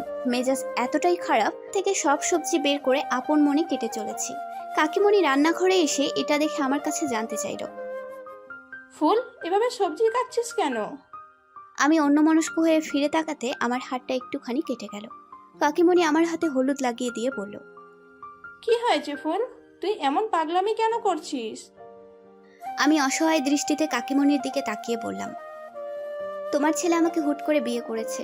বিয়ের আগের মুহূর্ত অব্দি আমাকেও বলেনি বিয়ে করবে। হঠাৎ এসেই ভালোবাসি বলেছে। কখনো বুঝতে দেয়নি আমার প্রতি আগে কোনো অনুভূতি ছিল। কাল সারাটা রাত ভালোবাসার কথা বলেছে, আমাকে স্বপ্ন দেখিয়েছে। সকাল হতেই বলছে আমি কেন রাতে তার রুমে এসেছি। আর এখন আপুর বাসায় পার্টিতে প্রিয়ার সাথে ডান্স করছে, যার সাথে বিয়ে ঠিক হয়েছে। কোথায় ভেবেছিলাম বিয়েটা ভেঙে যাবে, কিন্তু না, তোমার ছেলে ঠিক করেই নিয়েছে আমার উপর জেদ দেখিয়ে প্রিয়াকে বিয়ে করবে। এখন তুমি তোমার ছেলের বিচার করো কাকিমণি, আমি ওর অবহেলা আর নিতে পারছি না। কাকিমণি আমাকে ঘুরিয়ে মুখের দিকে তাকিয়ে বলল, তুই কি হৃদকে খুব ভালোবাসিস ফুল? আমি মাথা কাত করে হ্যাঁ অর্থ বোঝালাম। কাকিমণি বলল, তাহলে তুই পার্টিতে যা, হৃদকে বোঝা, বাড়িতে ফিরিয়ে নিয়ে আয়। যদি না বোঝে আমি তো আছি, কথা বলবো আমি হৃদের সাথে। কিভাবে যাব আমি? মা এত রাতে বের হতে দেবে না। তুই চুপি চুপি বের হ, তোকে খুঁজলে আমি না হয় বলে দেব তুই রুমে ঘুমাচ্ছিস, যেতে দেব না তোর রুমে। আমি সঠিক সময় বুঝে তোর মাকে হৃদ আর তোর কথাটা বুঝিয়ে বলবো। এখন সবটা জানলে কষ্ট পাবে তোর মা। আমি একটা স্বস্তির নিঃশ্বাস ছাড়লাম। রেডি হয়ে কাকিমণির সাহায্যে বাড়ি থেকে বের হলাম। আপুর বাড়িতে এসে হৃদকে খুঁজছি। মিনি আর নিশির সাথে দেখা হলো। ওরা বলল, তুই আসবি জানলে সায়ান ভাইয়া আসতো ফুল। আমার জন্য সায়ান কেন আসবে? ওরা হেসে উঠে বলল, সায়ান ভাইয়ার মতো এত সহজ সরল একটা ছেলে, যে সারা জীবন বইয়ের মাঝে মুখ গুজে রেখেছে, সে তোকে পছন্দ করে বিয়ের প্রস্তাব পাঠিয়েছে, আর তোর জন্য পার্টিতে আসতে পারবে না। সায়ান আসুক বা না আসুক তাতে আমার কি? হৃদ আমার স্বামী, ওর জন্য এসেছে এই পার্টিতে আমি। কোথায় হৃদ? তোরা দেখেছিস ওকে? মেঘ ভাইয়া আর প্রিয়ার সাথে উপরে যেতে দেখেছি। আমি তাকিয়ে দেখতে পেলাম মেঘ স্যার সিঁড়ি থেকে নামছে, সাথে হৃদ আর প্রিয়া নেই। ওদের সামনে আর এক মুহূর্ত না দাঁড়িয়ে আমি ছুটে মার সিঁড়িতে গিয়ে মেঘ স্যারের সামনে দাঁড়িয়ে বললাম, হৃদ কোথায় স্যার? মেঘ স্যার যেন আমার কথা এড়ানোর চেষ্টা করলো, আমাকে বলল, এ কি ফুল তুমি? নূর তো ইমার্জেন্সি কারণে হসপিটালে আছে, তুমি এনজয় করো পার্টিতে। মেঘ স্যারের কথায় কোনো প্রতি উত্তর না দিয়ে আমি উপরে উঠতে লাগলাম। মেঘ স্যার আমাকে আটকানোর চেষ্টা করলো। আমার মনে সন্দেহ জাগলো। ছুটে ওপরে আসলাম আর সবগুলো রুমে হৃদ আর প্রিয়াকে খুঁজতে লাগলাম। একটা রুমের দরজার সামনে এসে ভেতর থেকে হৃদের কণ্ঠ শুনতে পেলাম। হৃদ বলছে, ফুল অনেক খারাপ হয়ে গেছে, নষ্ট হয়ে গেছে ফুল। আর যাই হোক, তুমি ফুলের থেকে ভালো। এটুকু শুনতে আমার কাঁধে মেঘ স্যারের হাত পড়লো। মেঘ স্যার হেসে উঠে বলল, শুনে নিয়েছে এবার হৃদ তোমাকে কতটা অপছন্দ করে, তোমাকে অন্যের সামনে খারাপ বলে, এরপরও হৃদের কাছে যাবে। হৃদ তো চায় এখন প্রিয়ার সাথে সময় কাটাতে, তাই বলছি ওদেরকে ওদের মতো থাকতে দাও, সামনে ওদের বিয়ে। এমন সময় ভেতর থেকে প্রিয়ার কণ্ঠ শুনতে পেলাম। প্রিয়া বলে উঠল, ঠিক বলছো হৃদ, ফুল নষ্ট হয়ে গেছে। নূর ভাবি বলল তো ফুল পার্টির জন্য বাড়ি থেকে বের হয়েছে, অথচ দেখো পার্টিতে সবাই আছে, শুধু ফুল নেই। তোমাকে বললে তো বিশ্বাস করো না, এসে দেখলে তো ফুল নেই পার্টির কোথাও। ফুল শাহানের সাথে পার্টি করছে হোটেলে। যদি জানতাম কোন হোটেলে তোমাকে বলতে পারতাম, নিজে গিয়ে দেখে আসতে। এটুকু শুনে আমি রুমের দরজাটা খুব জোরে ধাক্কা দিয়ে খুলে ফেললাম। তাকিয়ে দেখলাম প্রিয়া হৃদের খুব কাছে, শার্টের কলারটা মুঠোয় টেনে নিয়ে ওর মুখের খুব কাছে মুখটা রেখে আছে। আমি এই দৃশ্য দেখে এগিয়ে এসে প্রিয়াকে টেনে এনে কষিয়ে একটা চড় মারলাম। প্রিয়া ছিটকে পড়তে লাগলে মেঘ স্যার প্রিয়াকে ধরে বসলো। প্রিয়া গালে হাত দিয়ে কেঁদে উঠে মেঘ স্যারকে বলল, ভাইয়া, আমি বলছিলাম হৃদের সাথে একটু একা সময় কাটাতে চাই। নতুন বছর একান্তে হৃদের মুখ দেখে শুরু করতে চাই। তাহলে তুমি থাকতে ফুল কিভাবে এখানে আসতে পারলো? মেঘ স্যার ঘুরে এসে বলল, তোমার সাহস হয় কি করে আমার বোনের গায়ে হাত তোলার? আমাকে মারবার জন্য হাত উঁচু করলে আমি হাতটা ধরে বসলাম। মেঘ স্যারের চোখের দিকে তাকিয়ে বললাম, আপনাকে যে সম্মানটুকু করতাম তা আপনার বোনের জন্য এসব নোংরা কাজ করে শেষ করে দিয়েছেন স্যার। আমি এটাও ভুলে যেতে বাধ্য হব আপনি আমার বোনের স্বামী। যা পারেন আপনি করেন, আমি হৃদকে ছাড়বো না। হৃদ বললেও না। আপুর জন্য হৃদ অনেক কষ্ট পেয়েছে। এটা শোনার পর হৃদকে আমি আরো কষ্ট পেতে দেব? কিছুতেই না। হৃদ আমার স্বামী আর আমারই থাকবে সারা জীবন। আপনার বোনের আবদার পূরণ না করে আপনার বোনকে কিভাবে সঠিক পথে আনবেন সেটা ভাবুন। কথাটা বলে হৃদের দিকে ঘুরে তাকালাম। চোখ মুখ ছোট করে এদিকে ওদিকে তাকাচ্ছি হৃদ। আমি কাছে এসে ওর মুখটা ধরে বুঝতে পারলাম মদের গন্ধ বের হচ্ছে মুখ থেকে। আমি বললাম, হৃদ, তুমি মদ খেয়েছো? হৃদ মাথা নাড়িয়ে হ্যাঁ বলে হেসে উঠল। আমি হৃদের হাতটা আমার কাঁধে বাঁধিয়ে বললাম, বাড়িতে চলো হৃদ। পাশ থেকে প্রিয়া কেঁদে উঠে বলল, ভাইয়া, কিছুক্ষণ পরে 12টা বাজবে। আমার হৃদকে চাই। হৃদের মুখ দেখে আমি নতুন বছর শুরু করব। আর হৃদও আমাকেই দেখবে। প্লিজ ভাইয়া, কিছু একটা করো।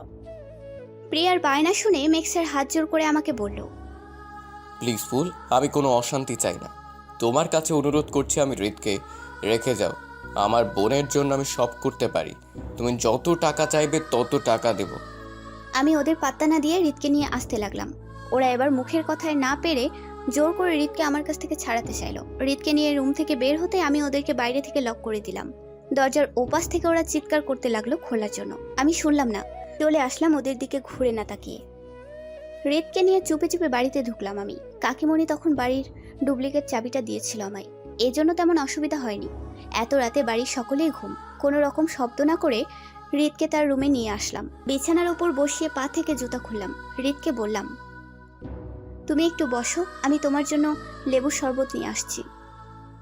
কথাটা বলে যেতে লাগলে আমার শাড়ির আঁচলটা টেনে ধরে চোখ মুখ ছোট করে বলল হৃদ। ফুল, তুই শাড়ি পরেছিস? আমি এগিয়ে এসে হৃদের পাশে বসলাম। মুখের কাছে একটু ঝুঁকে বললাম, কেমন লাগছে আমায়? কাকিমণি নিজের হাতে আমাকে আজ সাজিয়ে দিয়েছে, শুধু তোমার জন্য, যেন তোমার চোখ অন্য কোনো মেয়ের ওপর না যায়। হৃদ আলতো হাতে আমার মুখে নিজের আঙুল বোলাচ্ছে, আমাকে বিড়বিড় করে বলছে, তোকে তো পরীর মতো লাগছে ফুল। কথাটা বলেই আমার ঠোঁটে একটা চিমটি কাটলো। আমি আহ বলে উঠলাম। উঠে দাঁড়িয়ে বললাম, তুমি বসো, আমি তোমার জন্য লেবুর শরবত আনছি। কথাটা বলে হৃদকে রুমে রেখে রান্নাঘরে আসলাম। হৃদের জন্য লেবুর শরবত করে রুমে এসে দেখি সে ঘুম। মাথার কাছে গ্লাসটা রেখে পাশে বসলাম আমি। হৃদের চুলের ভাঁজে হাত রেখে বললাম, কাল সকালে তুমি ঘুম থেকে উঠে দেখবে সব ঠিক হয়ে গেছে। তোমার আর আমার মধ্যে আর কেউ আসবে না হৃদ। কখনো কষ্ট পেতে দেবো না তোমাকে আমি। আপু যে ভুল করেছে সেটা আমি করব না। হৃদ মিনমিন করে চাইলো, দু হাতে আমার মুখটা ধরে ফিসফিসিয়ে বলল আমায়। ফুল, তোকে আজ খুব সুন্দর লাগছে। আমি হেসে উঠলাম। হৃদের নাকটা টেনে ধরে বললাম, ঘুমাওনি এখনো? লেবুর শরবতটুকু খেয়ে নাও, নেশা কেটে যাবে। হৃদ উঠে বসলো, আমার কোমর টেনে ধরে ঘাড়ে নাক ডুবিয়ে বলল, তোর নেশা আমি কাটাতেও চাই না কখনো। আমার পেটে হাত রেখে অনেকক্ষণ ধরে শক্ত করে জড়িয়ে আছে হৃদ। আমার পিঠে বুক মিশিয়ে কানের কাছে আস্তে করে বলছে, তোকে আমি খুব ভালোবাসি ফুল। তুই নিজেও জানিস না আমি তোকে কতটা চাই। আমি মুখটা ঘুরিয়ে বসে হৃদের শার্টের কলারটা টেনে ধরে বললাম, এত ভালোবাসো? তাহলে প্রিয়ার কাছে কেন গিয়েছিলে? একটু মুখটা এগিয়ে নিয়ে এসে বললাম, মদও খেয়েছো, গন্ধ বের হচ্ছে তোমার মুখ থেকে। লেবুর শরবতটা নিয়ে হৃদের হাতে দিয়ে বললাম খেতে। হৃদ ডকডক করে পুরো শরবতটা খেয়ে নিল। আমি বললাম, এখন তুমি ঘুমাও, আমি রুমে যাচ্ছি। ঘুরিয়ে আমাকে বিছানায় নিয়ে আসলো। আমি বললাম, আমাকে রুমে যেতে দাও হৃদ, এখানে ঘুমোতে পারবো না আমি। সকালে আমাকে রুমে না পেলে মা অনেক ঝামেলা করবে। কে শোনে কার কথা? হৃদকে কতবার বাধা দেওয়ার চেষ্টা করলাম আজ, কিন্তু ও নাছোড়বান্দা, একটা কথাও শোনে না। পাগলের মতো সারা গালে কিস করে যাচ্ছে।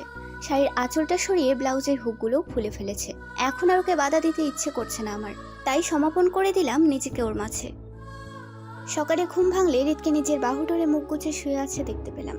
হৃদের পেটে হাতটা চেপে ধরে ওকে ঘুরিয়ে শুইয়ে দিলাম বালিশে। বুকের ওপরে শুয়ে থুতনিতে ঠোঁটের আলতো পরশ দিয়ে চলেছি আমি। এমন সময় হৃদের ঘুম ভাঙলো।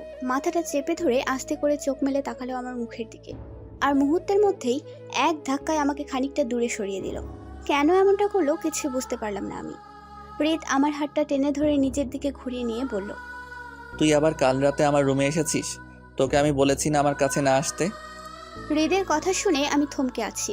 হৃদকে বললাম আমি, এসব কি বলছো তুমি হৃদ? তুমি তো কালকে আমাকে যেতে দিলে না।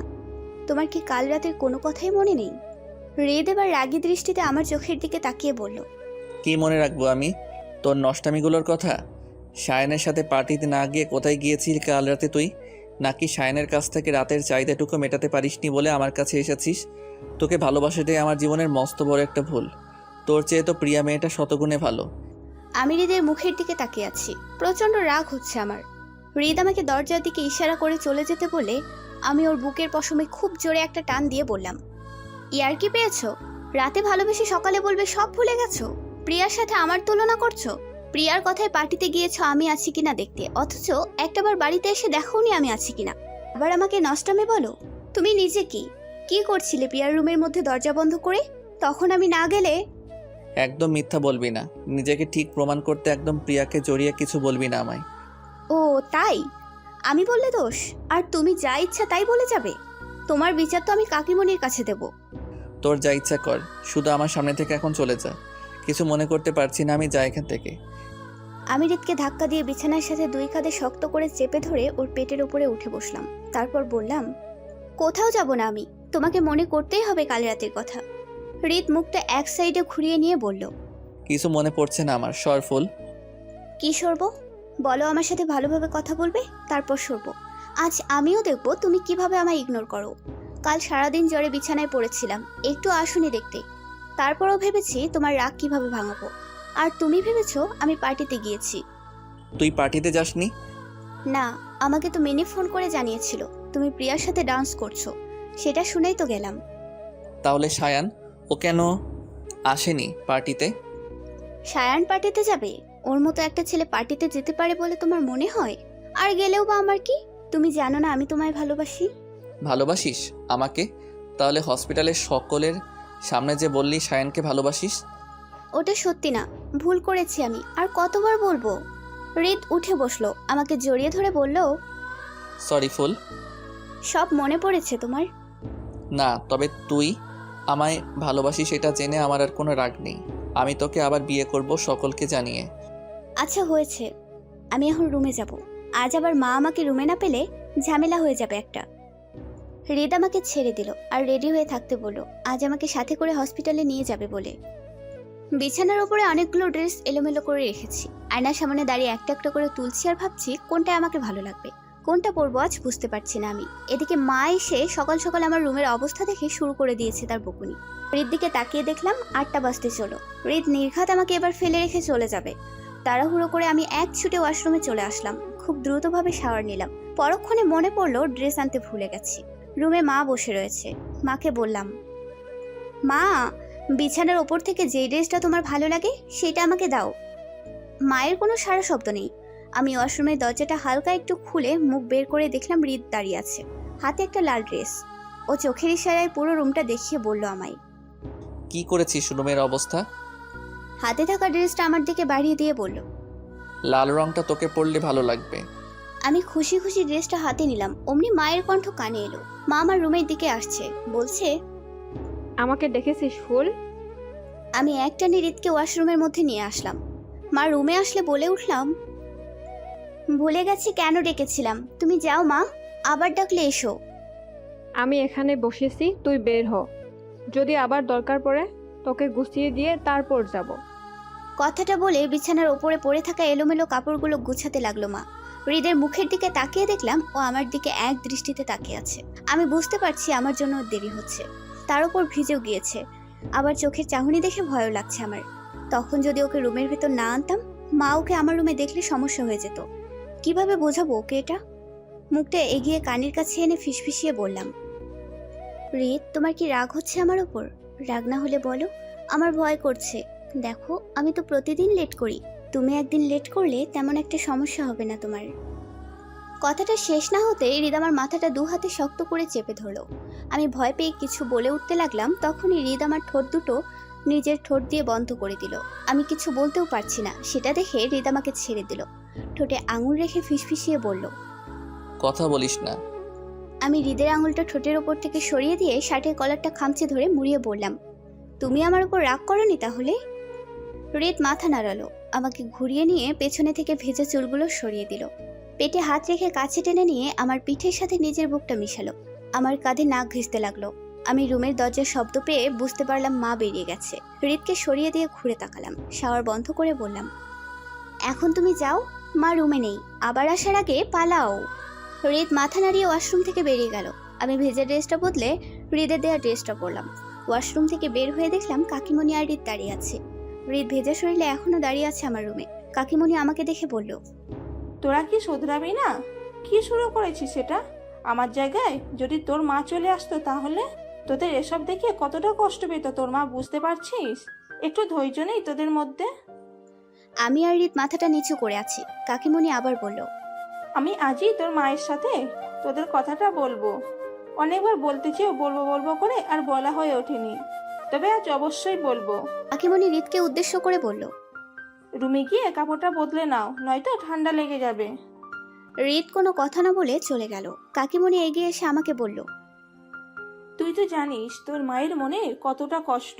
তোর বাবা জীবিত থেকেও নেই, তোর মাকে ছেড়ে চলে গেছে, 12 বছর হয়েছে। তারপরও কিভাবে তোদের 2 বোনকে মানুষ করেছে তা আমি জানি। তোদের বাবার স্বপ্ন ছিল তোদেরকে ডাক্তার করবার। এখন তোর বাবা না থাকলেও সেটার জন্য নিজের গহনা, বাবার দেওয়া সম্পত্তি সব বিক্রি করে দিয়েছে তোর মা। আজ তোরা যা সব তোদের মায়ের জন্য।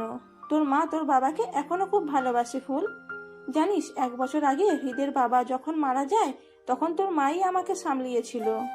এমন কিছু করিস না যেন তোর মা কষ্ট পায়। আমি আজ তোদের ব্যাপারটা বুঝিয়ে বলবো, কিন্তু তোরা বাড়ির মধ্যে আজ আর এমন কোনো পাগলামি করিস না। হৃদ ছেলে মানুষ, ও বুঝবে না, তাই তোকে বললাম। কথাগুলো বলে কাকিমণি বেরিয়ে গেল রুম থেকে। ব্রেকফাস্ট টেবিলে হৃদ এসে বসলে আমি উঠে দাঁড়ালাম। ডকডক করে শরবতটুকু খেয়ে দেরি হচ্ছে বলে বেরিয়ে আসলাম। হৃদের গাড়িতে বসে অপেক্ষা করছি। হৃদ এসে গাড়ির দরজা খুলে অবাক হলো। আমাকে দেখে বলল, বাবা এমন ভাব নিয়ে বের হলি, তখন মনে তো হচ্ছিল ক্লাস ছুটে যাচ্ছে। ফার্স্ট ক্লাসে তো তোমার, ছুটলেও বাকি, তুমি তো আমার সামনে।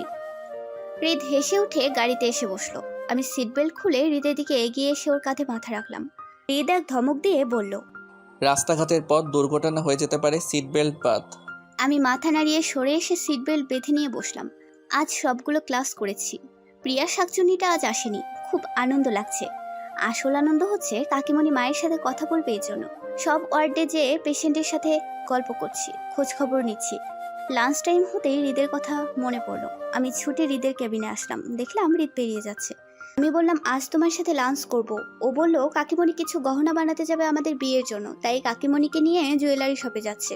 আমাকেও যেতে বলল। আমি বললাম যাব না, এখানে আনন্দই হচ্ছে, তুমি যাও, আজ আমি ভরপুর আনন্দ করব। ঠিক আছে, আনন্দ কর। রাতে মা কাকিমার সাথে আমাদের কথাটা বলবে, তারপর ধুমধাম করে আমরা আবার বিয়ে করব। হৃদের মুখে বিয়ে কথাটা শুনে মনে পড়লো মিনি নিশিকে এখনো বলা হয়নি।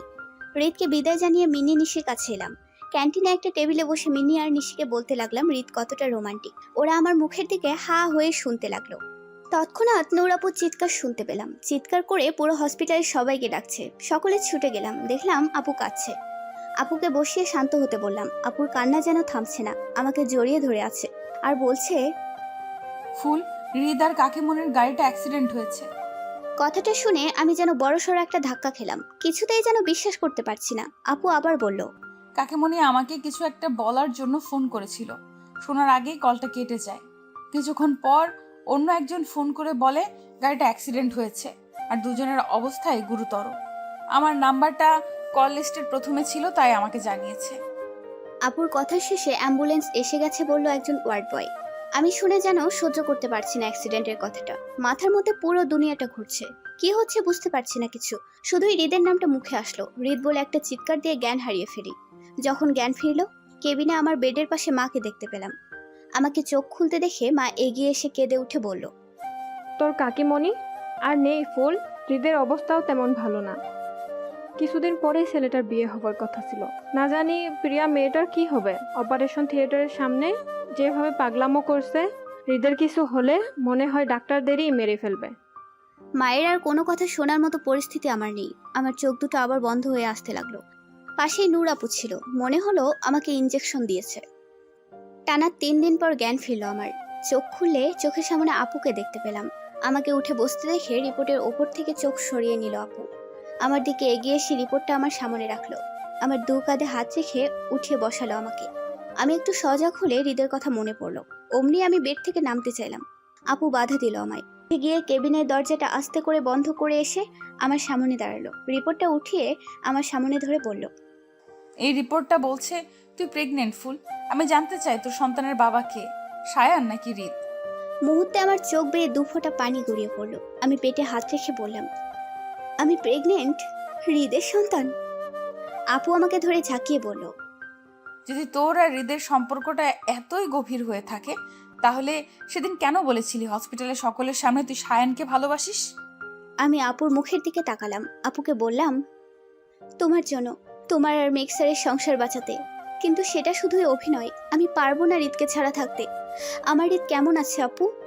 আপু সঙ্গে সঙ্গে আমাকে জড়িয়ে ধরলো, কেঁদে উঠে বলল, আমি জানতাম আমার বোন এমন কিছু করতে পারে না যেটা অসম্মানের। অনেক বড় হয়ে গেছিস তাই না? হৃদকে তুই এত ভালোবাসিস, আমাকে একটাবার বলার প্রয়োজনও মনে করলি না? আমি তোকে সেদিনও জিজ্ঞেস করেছিলাম হৃদকে ভালোবাসিস কিনা, তুই কেন বললি না আমাকে? আমি যদি জানতাম এত বড় একটা অন্যায় কখনো করতাম না তোর সাথে। আমার কাছে মেঘ যতটা ইম্পর্টেন্ট, তুইও ঠিক ততটাই ইম্পর্টেন্ট। মেঘ যদি সত্যি আমাকে ভালোবাসে, কিছুতেই আমাকে ছাড়বে না। কিন্তু ওর সাথে থাকবো বলে তোর জীবনটা নষ্ট করবো, এটা কিভাবে ভাবলি তুই? হৃদ তোর, ওকে আমি তোর জীবনে ফিরিয়ে দেবো, কথা দিচ্ছি। আমি আপুর হাত দুটো শক্ত করে ধরে বসলাম। আপুকে বললাম, আমার হৃদ সুস্থ আছে তো? আপু মাথা নাড়িয়ে হ্যাঁ অর্থ বোঝালো। আমাকে আপু কিছু বলতে যাবে এমন সময় আপুর ফোনটা বেজে উঠলো। ফোন রিসিভ করে কথা বলে আপু আমার দিকে তাকিয়ে বলল, এখন আমার একটা সার্জারি অপারেশন আছে, তুই বিশ্রাম নে। আমি অপারেশন শেষে তোকে হৃদের কাছে নিয়ে যাব। এতক্ষণ আমি অপেক্ষা করতে পারবো না আপু। আমি ওকে না দেখে থাকতে পারবো না। ওর কেবিনটা কোথায় বলো, আমি গিয়ে দেখা করছি। হৃদ হসপিটালে নেই ফুল। হৃদের জ্ঞান ফেরার পর প্রিয়া অনেক জেদ ধরে হৃদকে আমাদের বাড়িতে নিয়ে গিয়েছে। হৃদের পুরো ট্রিটমেন্ট মেঘ নিজে করেছে, আমি শুধু হসপিটাল সামলাচ্ছি। আপুর মুখে এই কথাটা শুনে আমি আর বসে থাকতে পারলাম না।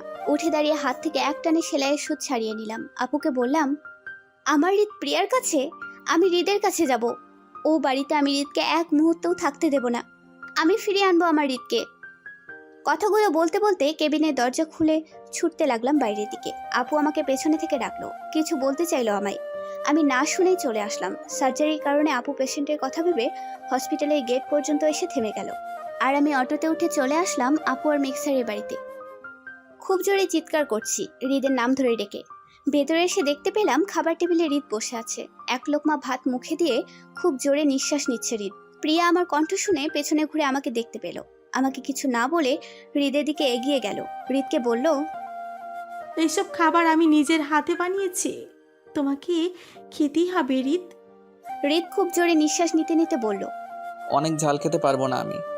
প্রিয়া হৃদের মুখটা শক্ত করে ধরে মুখের মধ্যে ঠেসে ঠেসে খাবার ভরে দিয়ে বলতে লাগলো, তোমার জন্য আমি হাত পুড়িয়ে সকাল থেকে রান্না করেছি, তুমি খাবে। যত ঝাল হোক তোমাকে খেতেই হবে আমার রান্না। আমি তাকিয়ে দেখলাম হৃদের সারা মুখে ভাত লেপটে আছে। হৃদের খুব কষ্ট হচ্ছে। আমি আর এক মুহূর্ত দেরি না করে এগিয়ে গিয়ে প্রিয়াকে টেনে কষিয়ে দুগালে কয়েকটা চড় মারলাম। প্রিয়াকে বললাম, দেখতে পাচ্ছিস না আমার হৃদ কষ্ট পাচ্ছে? এত ঝালের তরকারি খায় না আমার হৃদ, তারপরও তুই ওকে জোর করে খাওয়াচ্ছিস। প্রিয়া ভাইয়া বলে চিৎকার করে উঠল। কেঁদে উঠে ভাইয়া বলে ডাকতে লাগলো। আমি হৃদের সামনে পানির গ্লাসটা এগিয়ে দিয়ে বললাম, পানি খাও হৃদ। হৃদ গ্লাসটা আমার হাত থেকে টেনে নিয়ে পাগলের মতো পানি খেয়ে চলেছে। তবুও যেন শান্ত হচ্ছে না হৃদ। খুব জোরে নিঃশ্বাস নিচ্ছে আর বলছে ঝাল ঝাল। প্রিয়াকে সরিয়ে দিয়ে চেয়ার টেনে হৃদের সামনে বসলাম আমি। হৃদের মুখটা দু হাতে আঁকড়ে ধরে ওর ঠোঁটে কিস করতে লাগলাম। সারা মুখে যেখানে যেখানে এঁটো লেগে আছে চুষে নিয়ে বললাম, এখনো ঝাল লাগছে হৃদ? হৃদ আমার মুখের দিকে বড় বড় চোখ করে তাকালো। কিছুক্ষণ তাকিয়ে আমাকে কিছু না বলে এক ধাক্কায় চেয়ার থেকে নিচে ফেলে দিয়ে বলল, কোথা থেকে এসেছে এই মেয়েটা? আমি অবাক চোখে হৃদের দিকে তাকালাম। হৃদ এমন কেন করলো বুঝতে পারলাম না। মেঘসার আর সায়ান সিঁড়ি থেকে নিচে নামলো। সায়ান আমাকে নিচে পড়ে থাকতে দেখে উঠিয়ে দাঁড় করিয়ে বলল, এর নাম ফুল, খুব ভালো মেয়ে, আমার হবু স্ত্রী। পিয়া যেমন তোমার হবু স্ত্রী। হৃদ রাগী দৃষ্টিতে আমার দিকে তাকিয়ে বলল, ভালো না অভদ্র, এই মেয়েটাকে তুমি বিয়ে করতে চাইছো? প্রিয়া এগিয়ে এসে হৃদকে ধরে টানতে লাগলো। হৃদকে সিঁড়ির দিকে টেনে নিয়ে যেতে যেতে বলল, তোমার ওষুধের সময় হয়ে গেছে হৃদ, রুমে চলো, তোমাকে আমি নিজের হাতে ওষুধ খাইয়ে দিব। হৃদ প্রিয়াকে ঠেলে দূরে সরিয়ে দিয়ে বলল, তোমার হাতে আমি ওষুধ খাবো না। আর না, তোমার মতো একটা অভদ্র মেয়েকে আমি বিয়ে করব। আমার বাড়ি কোথায়? প্লিজ আপনারা আমাকে দিয়ে আসুন, নয়তো আমাকে ঠিকানা দিয়ে দিন, আমি নিজে চলে যাচ্ছি। এখানে আমি আর থাকবো না। আমি বুঝতে পারলাম না হৃদ এমনভাবে কথা কেন বলছে। হৃদকে কিছু বলতে যাব, তখন সায়ান আমার হাতটা টেনে ধরে সিঁড়ি বেয়ে ওপরে একটা রুমে নিয়ে এসে ভেতর থেকে দরজাটা বন্ধ করে দিল। আমার গালে একটা কষিয়ে চড় মেরে বলল, তোমার সাহস কি করে হয় ঈদের সন্তানকে নিজের গর্ভে ধারণ করবার? তোমাকে আমি ভালোবাসি, তোমাকে বিয়ে করব। আমি সবাইকে বলেছি এই সন্তানটা আমার। শুধু আমার পরিবারের সম্মানের কথা ভেবে এই সন্তানটাকে নষ্ট করতে হবে। তোমার মাও আমার সিদ্ধান্তে রাজি হয়েছিল, শুধু তোমার বোন নষ্ট করতে দেয়নি। আমি তোমাকে চাই, কিন্তু ঈদের কোনো অংশ আমাদের জীবনে থাকুক সেটা আমি চাই না। সায়ানের কথা শুনে আমি কি বলবো বুঝতে পারছি না। সহজ সরল মুখটার পেছনে সায়ানের এই নোংরা রূপটা ছিল। আমি সায়ানের দিকে তাকিয়ে বললাম, তুমি এতটা নোংরা সায়ান? হৃদ আমার স্বামী, আমার গর্ভে হৃদের সন্তান। এটা জেনেও তুমি এই নোংরা খেলাটা খেললে। এই জন্য বোধহয় আমার জ্ঞান ফিরলে আমার কাছে মা ছিল না। না জানি কতটা কষ্ট পেয়েছে মা। ছোটবেলা থেকেই মা আমাদের দুই বোনকে এমন শিক্ষায় বড় করেছে। না জানি কি ভেবেছে। কিভাবে বোঝাবো আমি? এমন কোনো কাজ আমি করতে পারি না। হৃদের আর আমার সম্পর্কটা পবিত্র। সায়ান আমাকে টেনে ধরে বলল, ঈদের স্মৃতি শক্তি নেই। এই অ্যাক্সিডেন্টে হিদ মাথায় প্রচুর রকমের আঘাত পেয়েছে। তোমার সব স্মৃতি হারিয়ে ফেলেছে হিদ। হিদের মনে তুমি নেই। ভালো এই হবে তোমার মন থেকে হিদকে মুছে ফেলো। কি বললে তুমি? হৃদের স্মৃতি নেই? না, নেই, আর না কখনো আসবে। হিদের ট্রিটমেন্টের সব দায়িত্ব যে এখন আমার কাজিন মেঘের হাতে। মেঘ কিছুতেই হিদের স্মৃতি ফিরে আসতে দেবে না। আমি এটা হতে দেব না। আমি তোমাদের সফল হতে দেব না। সফল তো আমরাই হব, তোমার অ্যাবর্শনও হবে এখন এইখানে, তারপর আজই আমাদের বিয়ে হবে। সায়ান চিৎকার করে ডক্টর মেক্সারের নাম ধরে ডাকলো। আমি সায়ানকে ধাক্কা দিয়ে রুমের দরজা খুলে ছুটে নিচে আসলাম। হৃদ নিচে থাকায় সায়ান থেমে গেল। আমি এসে হৃদকে বললাম, হৃদ দেখো, ওরা আমাদের সন্তানকে মেরে ফেলতে চাচ্ছে। সায়ান এবার এগিয়ে এসে আমার হাত ধরে টেনে সিঁড়ির দিকে নিয়ে যেতে যেতে বলল, এসব কি বলছো ফুল? তোমার মাথাটা সত্যি গেছে। চলো উপরে গিয়ে ঠান্ডা মাথায় বসে কথা বলি। সায়ান ডক্টর মেক্সারকে ইশারায় উপরে আসতে বলল। সেটা দেখে আমি সায়ানকে ধাক্কা দিয়ে হৃদের কাছে আবার আসলাম। হৃদের পা জড়িয়ে ধরে বললাম, এমনটা হতে দিও না রিত। আমাদের সন্তানকে ওরা মেরে ফেলতে চাইছে, কিছু করো। রিত পা ছাড়িয়ে উঠে দাঁড়ালো, রাগী দৃষ্টিতে আমার দিকে তাকিয়ে বলল, আমি এখানে থাকতে চাই না, বলেছি আমার বাড়ির ঠিকানাটা দিতে। এত নাটক দেখতে ইচ্ছে করছে না আমার। রিত আর কিছু বলতে যাবে এমন সময় মেক্সার একটা ইঞ্জেকশন পেছন থেকে এনে রিতের ঘাড়ে ঢুকিয়ে দিল। রিত আস্তে করে ফ্লোরে ঢুকে পড়লো। সায়ান এবার নিজের শক্তি দিয়ে আমাকে টেনে নিয়ে যাচ্ছে। আমি চিৎকার করছি, এখনো রিতকে ডাকছি, উঠতে বলছি। এমন সময় মিনি নিশির সাথে আবির চৌধুরীর কণ্ঠ শুনতে পেলাম। আবির চৌধুরী হলো প্রিয়া আর ডক্টর মেক্সারের বাবা। আবির চৌধুরীর কণ্ঠ কানে আসতে সায়ান আমার হাতটা ছেড়ে দিল। আমি ছুটে হৃদের কাছে আসলাম, হৃদকে অনেক ডাকলাম কিন্তু হৃদ উঠল না। হৃদের মাথাটা উঠিয়ে আমার কোলের উপর রেখে মেক্সারের মুখের দিকে তাকিয়ে বললাম, কিসের ইঞ্জেকশন দিয়েছেন আমার হৃদকে আপনি? মেক্সার নিশ্চুপ হয়ে রইল, কোনো উত্তর দিল না। আবির চৌধুরী মেক্সারের সামনে গিয়ে দাঁড়ালো। মেক্সার কিছু বলতে যাবে এমন সময় আবির চৌধুরী স্যারের গালে মারলো এক চড়। মেক্সার গালে হাত রেখে মাথাটা নিচু করে আছে। পাশ থেকে প্রিয়া বলে উঠল, ভাইকে কেন মারলে বাবা? ভাই তো শুধু হৃদের স্মৃতি যেন ফিরে না আসে তার চেষ্টা করছে। প্রিয়ার কথা শেষ না হতেই প্রিয়ার গালেও আবির চৌধুরীর হাতে চড় পড়ল। প্রিয়া চড় খেয়ে গালে হাত দিয়ে ভয়ে কাচুমাচু হয়ে আছে। আবির চৌধুরী রাগী দৃষ্টিতে তাকিয়ে বলল, তোমাদের দুই ভাই বোনকে আমি ডাক্তারি পড়িয়েছি পেশেন্টদের চিকিৎসা করে সুস্থ করে তোলার জন্য, ভুল চিকিৎসা করে পেশেন্টদের ক্ষতি করার জন্য না। ভেবেছিলাম অনেক হয়েছে, তোমাদের ভুলগুলো তোমরা বুঝতে পারবে, কিন্তু না, তোমরা এখনও একই রকম রয়ে গেছো। আমি তোমাদের আরাম আয়েশ দিয়ে মাথায় তুলে ফেলেছি। আমার আগেই তোমাদের শাসন করা উচিত ছিল। তুমি বিয়ে করেছো নিজের ইচ্ছায়। হ্যাঁ, আমি সন্তুষ্ট ছিলাম না তোমাদের বিয়েতে, কিন্তু যখন তোমার বিয়ের আসল কারণটা আমি জানলাম তখন আমি চলে আসলাম বাড়িতে। সি নূরকে শুধুমাত্র বিয়ে করেছো তুমি ব্ল্যাকমেইল করার জন্য, প্রিয়ার জীবনে হৃদয়কে এনে দেওয়ার জন্য। মেক্সার আবির চৌধুরীর মুখের দিকে তাকালো, চোখে চোখ রেখে বলল, এসব কথা তোমাকে কে বলেছে বাবা? পেছনে থেকে নূর আপু বলে উঠল। আমি বলেছি। মেক্সার রাগী দৃষ্টিতে নূর আপুর মুখের দিকে তাকিয়ে রইল। আপু বলতে শুরু করলো, তোমাকে আমি ভালোবেসেছিলাম মেঘ, তোমার অর্থ সম্পদকে কখনোই ভালোবাসিনি আমি। যখন জানলাম তোমার জীবনে অন্য কোনো মেয়ে আছে তখন আমি খুব ভেঙে পড়েছিলাম। হৃদ শত অপমান সহ্য করেও আমাকে তোমার জীবনে আনার চেষ্টা করেছে, কারণ হৃদ তখন আমাকে ভালোবাসতো আর তুমি সেই সুযোগটা নিয়েছো। নিজের বোনের আবদার পূরণ করতে হৃদের দুর্বলতা হিসেবে আমাকে ব্যবহার করেছো, কিন্তু তুমি কখনোই মন থেকে আমাকে ভালোবাসোনি। বিয়ের প্রথম রাতে তুমি আমাকে অনেক অপমান অপদস্থ করেছো। আমাকে বলেছো এতদিন শুধু ভালোবাসার নাটক করেছো আমার সাথে। তোমার বাবা আমাদের বিয়েটা মেনে না নিয়ে চলে গেছে বাড়ি ছেড়ে, তাই জন্য দায়ী শুধু আমি। সেদিনই তুমি যদি আমাকে তোমার আসল উদ্দেশ্যটার কথা বলতে, আমি কিছুতেই ফুল আর হৃদের বিয়ে হতে দিতাম না। কিন্তু ওদের বিয়ের পর তুমি আমাকে বললে প্রিয়ার জীবনে হৃদকে এনে দিতে বিয়ে করেছো আমায়। তখন আমি তোমার ভালোবাসা পাওয়ার লোভে হৃদকে বোঝাই ফুলের জীবন থেকে দূরে সরে যেতে, কিন্তু আমি জানতাম না ফুলও হৃদকে ভালোবাসে। যদি জানতাম কখনোই ওদের আলাদা করার কথা ভাবতাম না। আমি খুব ভালোবাসি আমার বোনকে। তোমার বোনের জন্য যদি তুমি আমাকে ব্যবহার করতে পারো, তাহলে আমি আমার বোনের সুখের জন্য তোমাকে কেন ছাড়তে পারবো না? তুমি সেদিন আমাকে বলেছিলে না আমার সাথে সংসার করার কথা ভাববে। আজ আমি বলছি তুমি চাইলেও আর তোমার সাথে থাকবো না আমি। তুমি আমার বোনের সন্তানকে নষ্ট করতে যাচ্ছিলে, এতটা নীচ তুমি। একটা কথা শুনে রাখো মেঘ, আমিও প্রেগনেন্ট। মনে পড়ে সেই দিনটার কথা, যেদিন প্রিয়ার বিয়ের প্রস্তাব হৃদের জন্য নিয়ে গিয়েছিলে আর প্রিয়ার বিয়ের জন্য খুশি হয়ে আমাকে কৃতজ্ঞতা জানাতে কাছে টেনে নিয়েছিলে? তোমার ওই ভালোবাসাটা একদিনের জন্যই ছিল। যখন জানলে হৃদ প্রিয়াকে বিয়ে করতে চায় না, তখন আবার তুমি বদলে গেলে। তোমার মতো এতটা কষ্ট আমাকে কেউ কখনো দেয়নি মেঘ। কেমন মানুষ তুমি, শুধুমাত্র বোনের একটা আবদার পূরণ করতে এতটা খারাপ হতে পারলে? চলে যাচ্ছি আমি ফুল আর হৃদকে নিয়ে। তোমার বাবাকে সত্যিটা বলার দরকার মনে করেছিলাম, তাই বলেছি। কথাগুলো বলে আপু হৃদ আর আমার কাছে আসলো। আপুর সাথে আমি হৃদকে ধরে উঠিয়ে চলে আসতে লাগলাম। আবির চৌধুরী পেছনে থেকে আপুকে ডেকে উঠলো, বলল দাঁড়াতে। আমরা দাঁড়িয়ে পড়লে আবির চৌধুরী এগিয়ে এসে আপুর মাথায় হাত রেখে বলল, আমাকে তুমি ক্ষমা করে দাও বৌমা। আমি ভেবেছিলাম তুমি একটা লোভী মেয়ে। মেঘ প্রায় রাতে মদ খেয়ে বাড়িতে ফিরত। যে মেয়েটাকে ভালোবেসে নষ্ট হয়ে গিয়েছিল, আমি ভেবেছিলাম ওই মেয়েটা তুমি।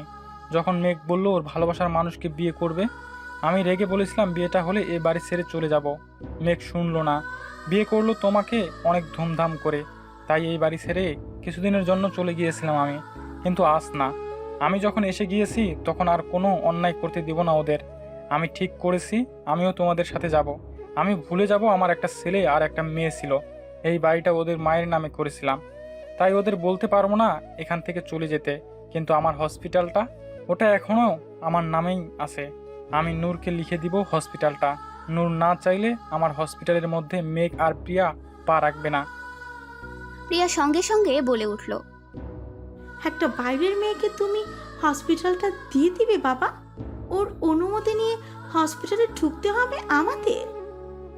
আবির চৌধুরী রাগী দৃষ্টিতে তাকিয়ে বলল, ওর অনুমতি নিতে হবে। থাকার জন্য যে আশ্রয়টুকু পাচ্ছ এটাই তোমাদের জন্য অনেক বেশি। কোনো কিছুর প্রতি লোভ আমার নেই, আর না আমি কারো থেকে তার বাবাকে কেড়ে নিতে চাই। আপনি ভাববেন না বাবা, আমার সন্তানটা জন্ম নিলে আমি ঠিক আপনার কাছে দিয়ে যাব, কিন্তু আমাকে ক্ষমা করবেন, আমি আপনার এই কথাটা রাখতে পারবো না। আপু আবির চৌধুরীর কথা না রেখে চলে আসলো আমার আর হৃদের সাথে। আবির চৌধুরী অনেক অনুরোধ করলো, শুনলো না। বাড়িতে এসে হৃদকে রুমে এনে শুইয়ে দিয়ে আপু ওর চেক আপ করলো। কিছুক্ষণ চুপ থেকে বলল আমায়, ভয় নেই ফুল, মেঘ হয়তো ইঞ্জেকশন দিয়ে হৃদকে স্মৃতি ভুলিয়ে রাখতো। 3-4 ঘন্টার মধ্যে হৃদের জ্ঞান ফিরলে সব মনে পড়ে যাবে। আমি কিছু ওষুধ লিখে দিচ্ছি, ওইগুলো আনিয়ে নিস মাকে দিয়ে। হৃদের যত্ন নিস আর নিজের খেয়াল রাখিস। কথা শেষ করে আপু আমাকে হৃদের রুমেই থাকতে বলে বেরিয়ে গেল। আমার রুমে গিয়ে ভেতর থেকে দরজাটা বন্ধ করে দিল। আমি হৃদকে রেখে একটু এগিয়ে এসে জানালার সামনে দাঁড়িয়ে দেখতে পেলাম আপু কাঁদছে। মাও এগিয়ে এসে দেখতে পেল ব্যাপারটা। মা আপুকে ডাকতে চাইলো। আমি মায়ের মুখটা টিপে সেখান থেকে সরিয়ে আনলাম। মাকে বললাম আপুকে কাঁদতে দিতে। মিক্সার যেটা করেছে, তারপরেও মিক্সারকে ভোলা আপুর জন্য সহজ হবে না, তাই আপুর কেঁদে মনটা হালকা করা প্রয়োজন। সন্ধ্যার দিকে হৃদের জ্ঞান ফিরেছে, ওর সব মনে পড়েছে। কাকিমণির কথা ভাবতেই অনেক ভেঙে পড়েছে হৃদ। কাকিমণি আর নেই, এটা যেন ও বিশ্বাসই করতে পারছে না। কত স্বপ্ন ছিল কাকিমণির আমাদের বিয়েটা নিয়ে, অথচ কি হয়ে গেল। মা আর নূর আপু হৃদকে সামলাচ্ছে। আমার শরীরে শক্তি কোথায়? 3 দিন তো হসপিটালে পড়েছিলাম, কিছু খাইনি, নিজের যত্নও নেইনি। এখন দুর্বলতায় ঘিরে ধরেছে আমাকে। আপু প্রেগনেন্ট, মনের অবস্থাও ভালো নেই। এর মধ্যে সবকিছু নিজের হাতে সামলাচ্ছে। আপুর বেবিটাকে নিয়ে খুব চিন্তা হচ্ছে। প্রিয়া যেমন জেদি মেয়ে, এত সহজে মিক্সারকে আপুর কাছে আসতে দিতে চাইবে না। কিছু করে না বসে প্রিয়া। আবার ভাবছি এত ভয় পেলে চলবে না। আবির চৌধুরী তো আছেন, ওনাকে বলে যদি মিক্সারকে তার ভুল বোঝাতে পারি, তাহলে আমার আপু একটু সুখী হবে, নিজের ভালোবাসাকে ফিরে পাবে। হৃদের পাশের বালিশে শুয়ে আছি আমি। নূর আপু আর মা রুম থেকে বেরিয়ে যাওয়ার সঙ্গে হৃদ ঘুরে এসে আমার পেটে নিজের মুখটা গুজে দিল। হাউমাউ করে কাঁদতে লাগলো হৃদ। আমি বুঝতে পারছি ওর কাকিমণির কথা খুব মনে পড়ছে, কিন্তু ওকে কি বলে বোঝাবো সেটা ভেবে পাচ্ছি না। হৃদের চুলের ভাঁজে হাত ডুবিয়ে মাথাটা আঁকড়ে ধরে উঠিয়ে বললাম, দেখো হৃদ, তুমি যদি এভাবে কাঁদো তাহলে কিন্তু আমিও কাঁদবো। আমি কাঁদলে তোমার পুচকুও কাঁদবে। হৃদ আমার মুখটা টিপে ধরলো, এক হাতে চোখের পানি মুছে নিয়ে অন্য হাতটা আমার পেটের উপরে রেখে কাঁপা কাঁপা ঠোঁটে বলে উঠলো, আমার মনে হচ্ছে আমার মা আমাদের খুব কাছে আছে। তোর আর আমার সন্তান এইখানে। কথাটা বলেই হৃদ আমার কপালে একটা চুমু দিয়ে মাথাটা এনে আমার বুকে রাখলো। আমি হৃদের পিঠে একটা হাত রেখে অন্য হাতটা হৃদের মাথায় রাখলাম। হৃদ আমায় শক্ত করে জড়িয়ে ধরে বলল, আমার সন্তানের খুব যত্ন নিতে হবে, কিন্তু তুই খাওয়া দাওয়া তেমন একটা করিস না। এই সময়টাতে লেখাপড়ার পাশাপাশি তোকে প্রচুর খেতে হবে। সিঁড়িতে চড়া যাবে না, রাত জাগা যাবে না, আর আমাকে ভালোবাসতে হবে। পারবি? পারবো। এখন একটু ঘুমাও তো তুমি, কাল হসপিটালে যাবা তো। কাজের মধ্যে থাকলে তোমার মনটাও ভালো থাকবে। হৃদ কথা বলতে বলতে ঘুমিয়ে পড়লো। আমারও ঘুম আসলো। ঘুম থেকে উঠেছি, সময়টা খেয়াল করিনি। চোখ মেলে দেখি আপু আলমারি থেকে কাপড় বের করে দিচ্ছে হৃদকে, আর হাসি মুখে বলছে ওটা পরলে হৃদকে ভালো লাগবে। আমাকে দেখে এগিয়ে এসে আপু বলল, আজ কি কলেজে যাবি নাকি বাড়িতেই রেস্ট নিবি? হৃদ তো যাচ্ছে, ওর সাথে গেলে আমারও মনটা ভালো থাকবে সারাদিন বাড়িতে থাকার চেয়ে। কিন্তু তুমি যাবে না আপু? কোথায় যাব? আমি ভেবেছি মেঘকে ডিভোর্স দিয়ে দেব, আর এই সন্তানটাও রাখবো না। পৃথিবীতে আসলেই আবির চৌধুরীকে নিয়ে আসবো। মানুষটা সারা জীবন একা থেকেছে, আপন ছেলে মেয়েও তাকে কখনো ভালোবাসা দেয়নি, শুধু সম্পত্তির লোভে যতটুকু সম্মান দিয়েছে। বাচ্চাটাকে পেলে হয়তো জীবনে একটু সুখী হবে। ওই হসপিটালে আমি আর যাব না। আমি আবির চৌধুরীর সাথে কথা বলেছি আমার সব দায়িত্ব হৃদকে বুঝিয়ে দিতে। পুরো হসপিটালে হৃদের মতো আদর্শবান ডাক্তার আর কজন আছে? হৃদ ঠিক পারবে পুরো হসপিটালটা সামলাতে। কথাগুলো বলে আপু রুম থেকে বেরিয়ে গেল। হৃদের দিকে তাকিয়ে দেখলাম হৃদ নিশ্চুপ হয়ে আছে। আমি হৃদকে বললাম, আপুকে তোমার কিছু বলার প্রয়োজন ছিল হৃদ। তোমরা ছোটবেলা থেকে খুব ভালো ফ্রেন্ড। বেবিটার জন্য অন্তত মেঘসারের কাছে ফিরে যাওয়া উচিত আপুর। তুমি তো আপুকে বলে বোঝাতে পারো। আমি কখনোই নূরকে বলতে পারবো না মেঘের মতো একটা খারাপ মানুষের সাথে সংসার করতে, মেঘের কাছে ফিরে যেতে। মেঘের বেবিটা যদি মরেও যায় তবুও না। ভালো হয়েছে নূর নিজের থেকে ওর ভুল বুঝতে পেরেছে। মেঘের কোনো যোগ্যতা নেই নূরের ভালোবাসা পাওয়ার। তোমার আছে যোগ্যতা? আমার প্রশ্ন শুনে হৃদ আমার মুখের দিকে তাকালো। আমি উঠে গিয়ে হৃদের সামনে এসে দাঁড়িয়ে বললাম, দেখো হৃদ, আপুকে তো তুমি ছোটবেলা থেকেই ভালোবাসতে, হয়তো এখনো ভুলতে পারোনি। আমি বুঝতে পারছি তোমার মনে এখনো আপু আছে। নিজের সন্তানের কথা কত ভাবো, অথচ মেঘসারের সন্তান। তুমি কিভাবে বলো বেবিটার মরে যাওয়ার কথা? তোমার মুখে কি কিছুই আটকায় না? আমি সব সময় চাই আপু নিজের ভালোবাসার মানুষের কাছে সুখে থাকুক, আর তুমি চাও আপু এভাবে মেঘসারি থেকে দূরে থেকে কষ্ট পাক। হৃদ আমার কথা শুনে খুব রেগে গেল। নিজের রাগ কন্ট্রোল করে বলল, ফুল, আমাকে রাগিয়ে কখনো কথা বলিস না। আমার নূরের জন্য চিন্তা হয় বলে কথাগুলো বলেছি। আমি নূরের পরিবারের একজন সদস্য, ওর ভালো চাই আমি। এটাকে কেন্দ্র করে এমন কিছু বলিস না যা তোর আর আমার সম্পর্ক নষ্ট করে দেয়। আমি হৃদকে টেনে ধরে বললাম, আচ্ছা সরি, ভুল হয়েছে আমার, তোমাকে আর কিচ্ছু বলবো না। হৃদ আমার মুখের দিকে তাকালো, আমাকে জড়িয়ে ধরে বলল, এত বোকা কেন রে তুই? তুই জানিস তোকে আমি কতটা ভালোবাসি। নূর ছিল আমার অতীত, তোর মুখে যেন আর কখন আমি এমন কথা না শুনি। আমি মাথা নাড়িয়ে বলবো না বুঝিয়ে হৃদকে সরিয়ে দিয়ে ওয়াশরুমে চলে গেলাম। হৃদ যতই বলুক, আমি তো ওকে ভালোবাসি। চিন্তা হয় খুব, হৃদ শুধুই আমার। ওর মনে আপুকে আর আসতে দেব না। আপুকে মেঘসারের জীবনে ফিরে যেতেই হবে। পুরো হসপিটালটা আজ অন্যরকম লাগছে। হৃদ আমাকে মাটিতে পা রাখতে পর্যন্ত দিচ্ছে না, সারাক্ষণ কোলে নিয়ে ঘুরছে। চলছি আমি, কিন্তু পা দুটো ওর। সকলে কি ভাবছে জানি না, তবে ওর প্রতি আমার এত ভালোবাসা দেখে প্রিয়া নিশ্চয়ই বুঝে গেছে হৃদ কখনো আমাকে ছেড়ে ওর কাছে যাবে না। মেঘসারকে দেখতে পেলাম, আমি ডাকলাম হয়তো শুনলো না। অন্য মনস্ক হয়ে আপুর চেম্বারের দিকে গেল। হৃদ ওয়াশরুমে যেতেই চুপে চুপে ওর চেম্বার থেকে বেরিয়ে আসলাম আমি। আপুর চেম্বারের দরজার সামনে দাঁড়িয়ে দেখলাম স্যার কাছে, তাও আপুর জন্য। আপুর নাম ধরে চেয়ারটার দিকে তাকিয়ে বলছে, করেছি আমি ভুল, মানছি তো, কিন্তু এখন পারছি না তোমাকে ছাড়া থাকতে। কিভাবে বোঝাবো তোমায় আমি ভালোবেসে ফেলেছি তোমাকে। আর একটা বার ফিরে এসো না নূর, আমি আর কোনো ভুল করব না, তোমাকে আর কষ্ট দেব না, কারোর সাথে কোনো অন্যায় করব না। তুমি তো জানো আমি কেমন জেদি, কাউকে সরি বলতে পারি না আমি। তুমি কেন বুঝছো না? নিজের থেকে একবার এসো না আমার কাছে, আমাদের সন্তানের জন্য অন্তত। বাইরে থেকে স্যারের কথা শুনছিলাম। এমন সময় আমার কাঁধে কারো হাত পড়তেই কেঁপে উঠলাম আমি। ঘুরে তাকিয়ে দেখলাম হৃদ দাঁড়িয়ে আছে।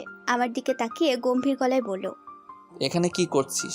তোকে বলেছি না আমি, যেখানে যাবি আমাকে বলবি, আমি তোকে নিয়ে যাব। প্রিয়া বা মেঘ যদি তোর আমার সন্তানের কোনো ক্ষতি করে দেয়? আমি হৃদকে ঘুরিয়ে ওর কাঁধে হাত বাঁধিয়ে সামনের দিকে ঠেলে চলতে চলতে বললাম, তুমিও না হৃদ, কোথায় এতদিন পর আসলাম সকলের সাথে আড্ডা দেব, তা না সারাক্ষণ তোমার এই এক কথা। হৃদ আমাকে টেনে সামনে এনে বলল, এতদিন যত যা করেছিস কিছুই বলিনি, কিন্তু এখন না। আমার সন্তানের কিছু হলে তোকে আমি ছাড়বো না। আমি হৃদের মুখের দিকে তাকিয়ে রইলাম। ভুরু কুচকে বললাম, শুধু তোমার সন্তানের জন্য? তুমি আমায় ভালোবাসো না? হৃদ মুচকি হেসে আমার পেটে হাত রেখে বলল, বাসি তো, কিন্তু এখন বেবিটাকে বাসবো। ওর যত্ন নিলে তুইও ভালো থাকবি। পাশ থেকে আবি চৌধুরী এসে বলে উঠলেন। নূর আসেনি হসপিটালে? আমরা দুজন ওনার দিকে তাকালাম। হৃদ মাথা নাড়িয়ে না উত্তর দিলে উনি বললেন, মেঘ কিন্তু অতটা খারাপ ছিল না আগে। ছোটবেলা থেকেই খুব জেদি ছিল মেঘ। হঠাৎ একটা মেয়ে ওর জীবনে আসলো, মেয়েটা যাওয়ার পর থেকেই এমন পাগলের মতো আচরণ করছে। আমি তো আমার সেই ছেলেকে এখন আর খুঁজেই পাই না। মেঘ তো ওর বোনটাকে খুব ভালোবাসে, তার জন্য হয়তো বোনের সুখের কথা ভেবে হৃদয়কে বোনের জীবনে এনে দিতে চেয়েছিল। তোমরা একটু বোঝাবে নূরকে, ভুল কার না হয়। আমি কাল থেকে যেন অন্য একটা মেঘকে দেখতে পাচ্ছি। কারোর সাথে কথাও বলছে না, কিচ্ছু খাচ্ছেও না। এখন হসপিটালের কোথায় আছে কে জানে। হৃদ কিছু বলতে যাবে, আমি ওর হাতটা ধরে থামিয়ে দিলাম। আবি চৌধুরীকে বললাম, মেঘ স্যার আপুর চেম্বারে, আপু চেয়ারটার সাথে কথা বলছে, আপুকে সরি বলছে। হৃদ আমাকে টেনে ধরে বলল, কি বলছিস তুই? ঠিকই বলছি, তোমার ভয়ে তো ভেতরে যেতে পারলাম না, নয়তো স্যারকে বোঝাতাম কথাগুলো আপুর সামনে গিয়ে বলতে। আবি চৌধুরী আর দাঁড়িয়ে না থেকে আপুর চেম্বারের দিকে ছুটলো। আমি হৃদকে বোঝাচ্ছি মেঘ স্যার কতটা চেঞ্জ হয়ে গেছে। এরই মধ্যে আবি চৌধুরীর চিৎকারের আওয়াজ পেলাম। হৃদ আর আমি একে অপরের দিকে তাকিয়ে ভাবলাম কি হলো। তারপর ওখানে গিয়ে দেখতে পেলাম মেক্সার আপুর চেয়ারটার দিকে মুখ করে এক দৃষ্টিতে হাসছে। স্যারের মুখ থেকে রক্ত পড়ছে, খুব জোরে নিঃশ্বাস নিচ্ছে। আবি চৌধুরী স্যারকে ডাকছে, কিন্তু সেই দিকে স্যার পাত্তা দিচ্ছে না। আমরা এগিয়ে এসে দাঁড়াতেই স্যারের মাথাটা নিচে ঢলে পড়লো। হৃদ টেবিলের কোনায় থাকা বিষের শিশিটা উঠালো আর চিৎকার দিয়ে হসপিটালে যত ডক্টর নার্স আছে সবাইকে ডাকলো। সকলের সাথে প্রিয়াও এসে ভিড় ঠেলে এমন একটা অবস্থা স্যারের দেখতে পেয়ে খানিকটা দূরে সরে গেল। একদম থমকে আছে প্রিয়া। স্যারকে অপারেশন থিয়েটারে নেওয়া হয়েছে। আপুকে ফোনে বলার সাথে এক মুহূর্ত দেরি না করে হসপিটালে ছুটে এসেছে। অপারেশন থিয়েটারের সামনে ব্রেঞ্চটাতে বসে আছে আমি, প্রিয়া আর আবি চৌধুরী। পাশে দাঁড়িয়ে আছে মিনি নিশি। আপু এসেই অপারেশন থিয়েটারে ঢুকবে, প্রিয়াকে দেখে থেমে গেল। এগিয়ে এসে প্রিয়াকে ধরে দাঁড় করিয়ে ওর দুগালে অনেকগুলো চর বসিয়ে দিল। প্রিয়ার মুখের ওপর আঙুল উঁচিয়ে বলল, তোমার জেদের জন্য, আবদারের জন্য আজ মেঘের এই অবস্থা। মেঘ আমার থেকে দূরে থাকলেও অতটা কষ্ট হতো না যতটা কষ্ট ওর এই অবস্থার কথা শুনে হচ্ছে। মেঘের কিছু হলে তোমাকে আমি ছাড়বো না। প্রিয়া নিচে বসে পড়ল, দুহাত জোর করে সকলের উদ্দেশ্যে ক্ষমা চাইল। নুরাপুকে বলল, হ্যাঁ, আমার জন্য ভাইয়ের এই অবস্থা হয়েছে। তুমি তো ডাক্তার ভাবি, আমার ভাইকে বাঁচাও। আমি আর কখনো কারো কাছে কিছু চাইবো না, কোনো আবদার করবো না। আপু আর কোনো কথা না বলে অপারেশন থিয়েটারের মধ্যে ঢুকে গেল। প্রিয়াকে উঠিয়ে ব্রেঞ্চে বসালাম আমি। মিনি নিশি এগিয়ে আসলে ওদের কাছে আজ পর্যন্ত যত খারাপ ব্যবহার করেছে সবকিছুর জন্য ক্ষমা চাইল। 4 ঘন্টা পর অপারেশন থিয়েটার থেকে বেরিয়ে আসলো হৃদ। আমরা সকলে এগিয়ে আসলে হৃদ বলল, টেনশনের কোনো কারণ নেই, মেঘ এখন বিপদমুক্ত, কিন্তু কিছুদিন কথা বলতে কষ্ট হতে পারে। নূর এখন কথা বলছে মেঘের সাথে, ওর কথা বলা শেষ হলে কেবিনে শিফট করে দেব, তখন তোমরা দেখা করে নিও। আমি একটু এগিয়ে এসে দেখলাম মেঘসার আপুর হাতটা টেনে ধরে আছে আর কাঁদতে কাঁদতে বলছে, আমি চলে যাব, ছাড়ো, তোমার সাথে থাকবো না। একটা ভীতু কাপুরুষের মতো বউকে ভালোবাসি বলতে পারে না, আবার বিষ খায়, ইগো দেখায়। কিভাবে খেলে তুমি বিষ? একবারের জন্য আমার কথা ভাবলে না, আমাদের সন্তানের কথা ভাবলে না। তোমার বাবা বোন যাদের তুমি এত ভালোবাসো, যে বোনের সুখের জন্য এত অপরাধ করলে, একবারও ভাবলে না কত কষ্ট পাবে সবাই? মেঘসার এই কথা বলতে কষ্ট হচ্ছে, তাই চুপ করে শুধু শুনছে, কিন্তু আপুকে ছাড়ছে না। এটা দেখে আনন্দে আমার গাল বেয়ে 2 ফোঁটা পানি বেরিয়ে আসলো। হৃদ পেছন থেকে আমার কাঁধে হাত রেখে বলল, ভালোবাসাটা এমনই, কেউ বলতে পারি আবার কেউ বলতে পারে না। অথচ দেখ, মেঘ ও নূরকে ভালোবাসে, এটা আমরা কেউ জানতাম না। মেঘ যদি এই কাণ্ডটা না করতো তাহলে হয়তো ওর ভালোবাসাটা আমরা বুঝতাম না। আবার ইগোর বশে মেঘ কখনো স্বীকার করতো না, ওর জীবনও চলে যেতে পারতো। হৃদের কথাটা বুঝলাম। আমার কাঁধ থেকে ওর হাত নামিয়ে খুব শক্ত করে জড়িয়ে ধরে বললাম, তুমি খুব ভালো হৃদ। আমি কোনো ভুল করলে অবশ্যই বলবা, আমায় শাস্তি দিবা। এমন কাজ কখনো করবা না। তুমি তো জানো আমি তোমাকে কতটা ভালোবাসি। মেঘসার বোকা তাই এমন করেছে। যখন তোমার আমাকে বলতে ইচ্ছে করবে তখনই বলবা ভালোবাসি। হৃদ আমার পিঠে হাত রেখে বলল, তা তো বলি আমি, আমার মতো এতটা ভালো কেউ বাসতে পারবে তোকে? আমি এত চাই তোকে যতটা কেউ কাউকে চাইতে পারবে না। হৃদের কথা শুনে আমার খুব ভালো লাগছে। ওর কথা শুনে আরো ভালোবাসতে মন চাইছে আমার। আই উইশ হৃদ আমাকে সারাটা জীবন এতটাই ভালোবাসুক। আপু আর মেঘসারও এইভাবে সব সময় সাথে থাকুক। প্রিয়া এবার নিজেকে শুধরে নিক। আবি চৌধুরী নিজের বাড়িতে ছেলে মেয়েদের নিয়ে সুখে থাকুক। আর মা, আপু আর আমার টেনশন বাদ দিয়ে নাতি নাতনির কথা ভাবুক। কিছুদিন পরই তো ওরা আসবে, না জানি কার মতো হয়, তবে আমাদের বেবিটা যেন আমার মতোই হয়। হৃদ যা তেরা, ও ঠিক পারবে শাসন দিয়ে আদর দিয়ে পেলে নেলে বড় করতে। আর আপুর বেবিটা মেঘসারের মতন হোক। আপুর অনেক অভিজ্ঞতা আছে মেঘসারকে সামলানোর, নইলে কিনা মেঘসারের মতো একটা মানুষ আপুকে এতটা ভালোবাসে।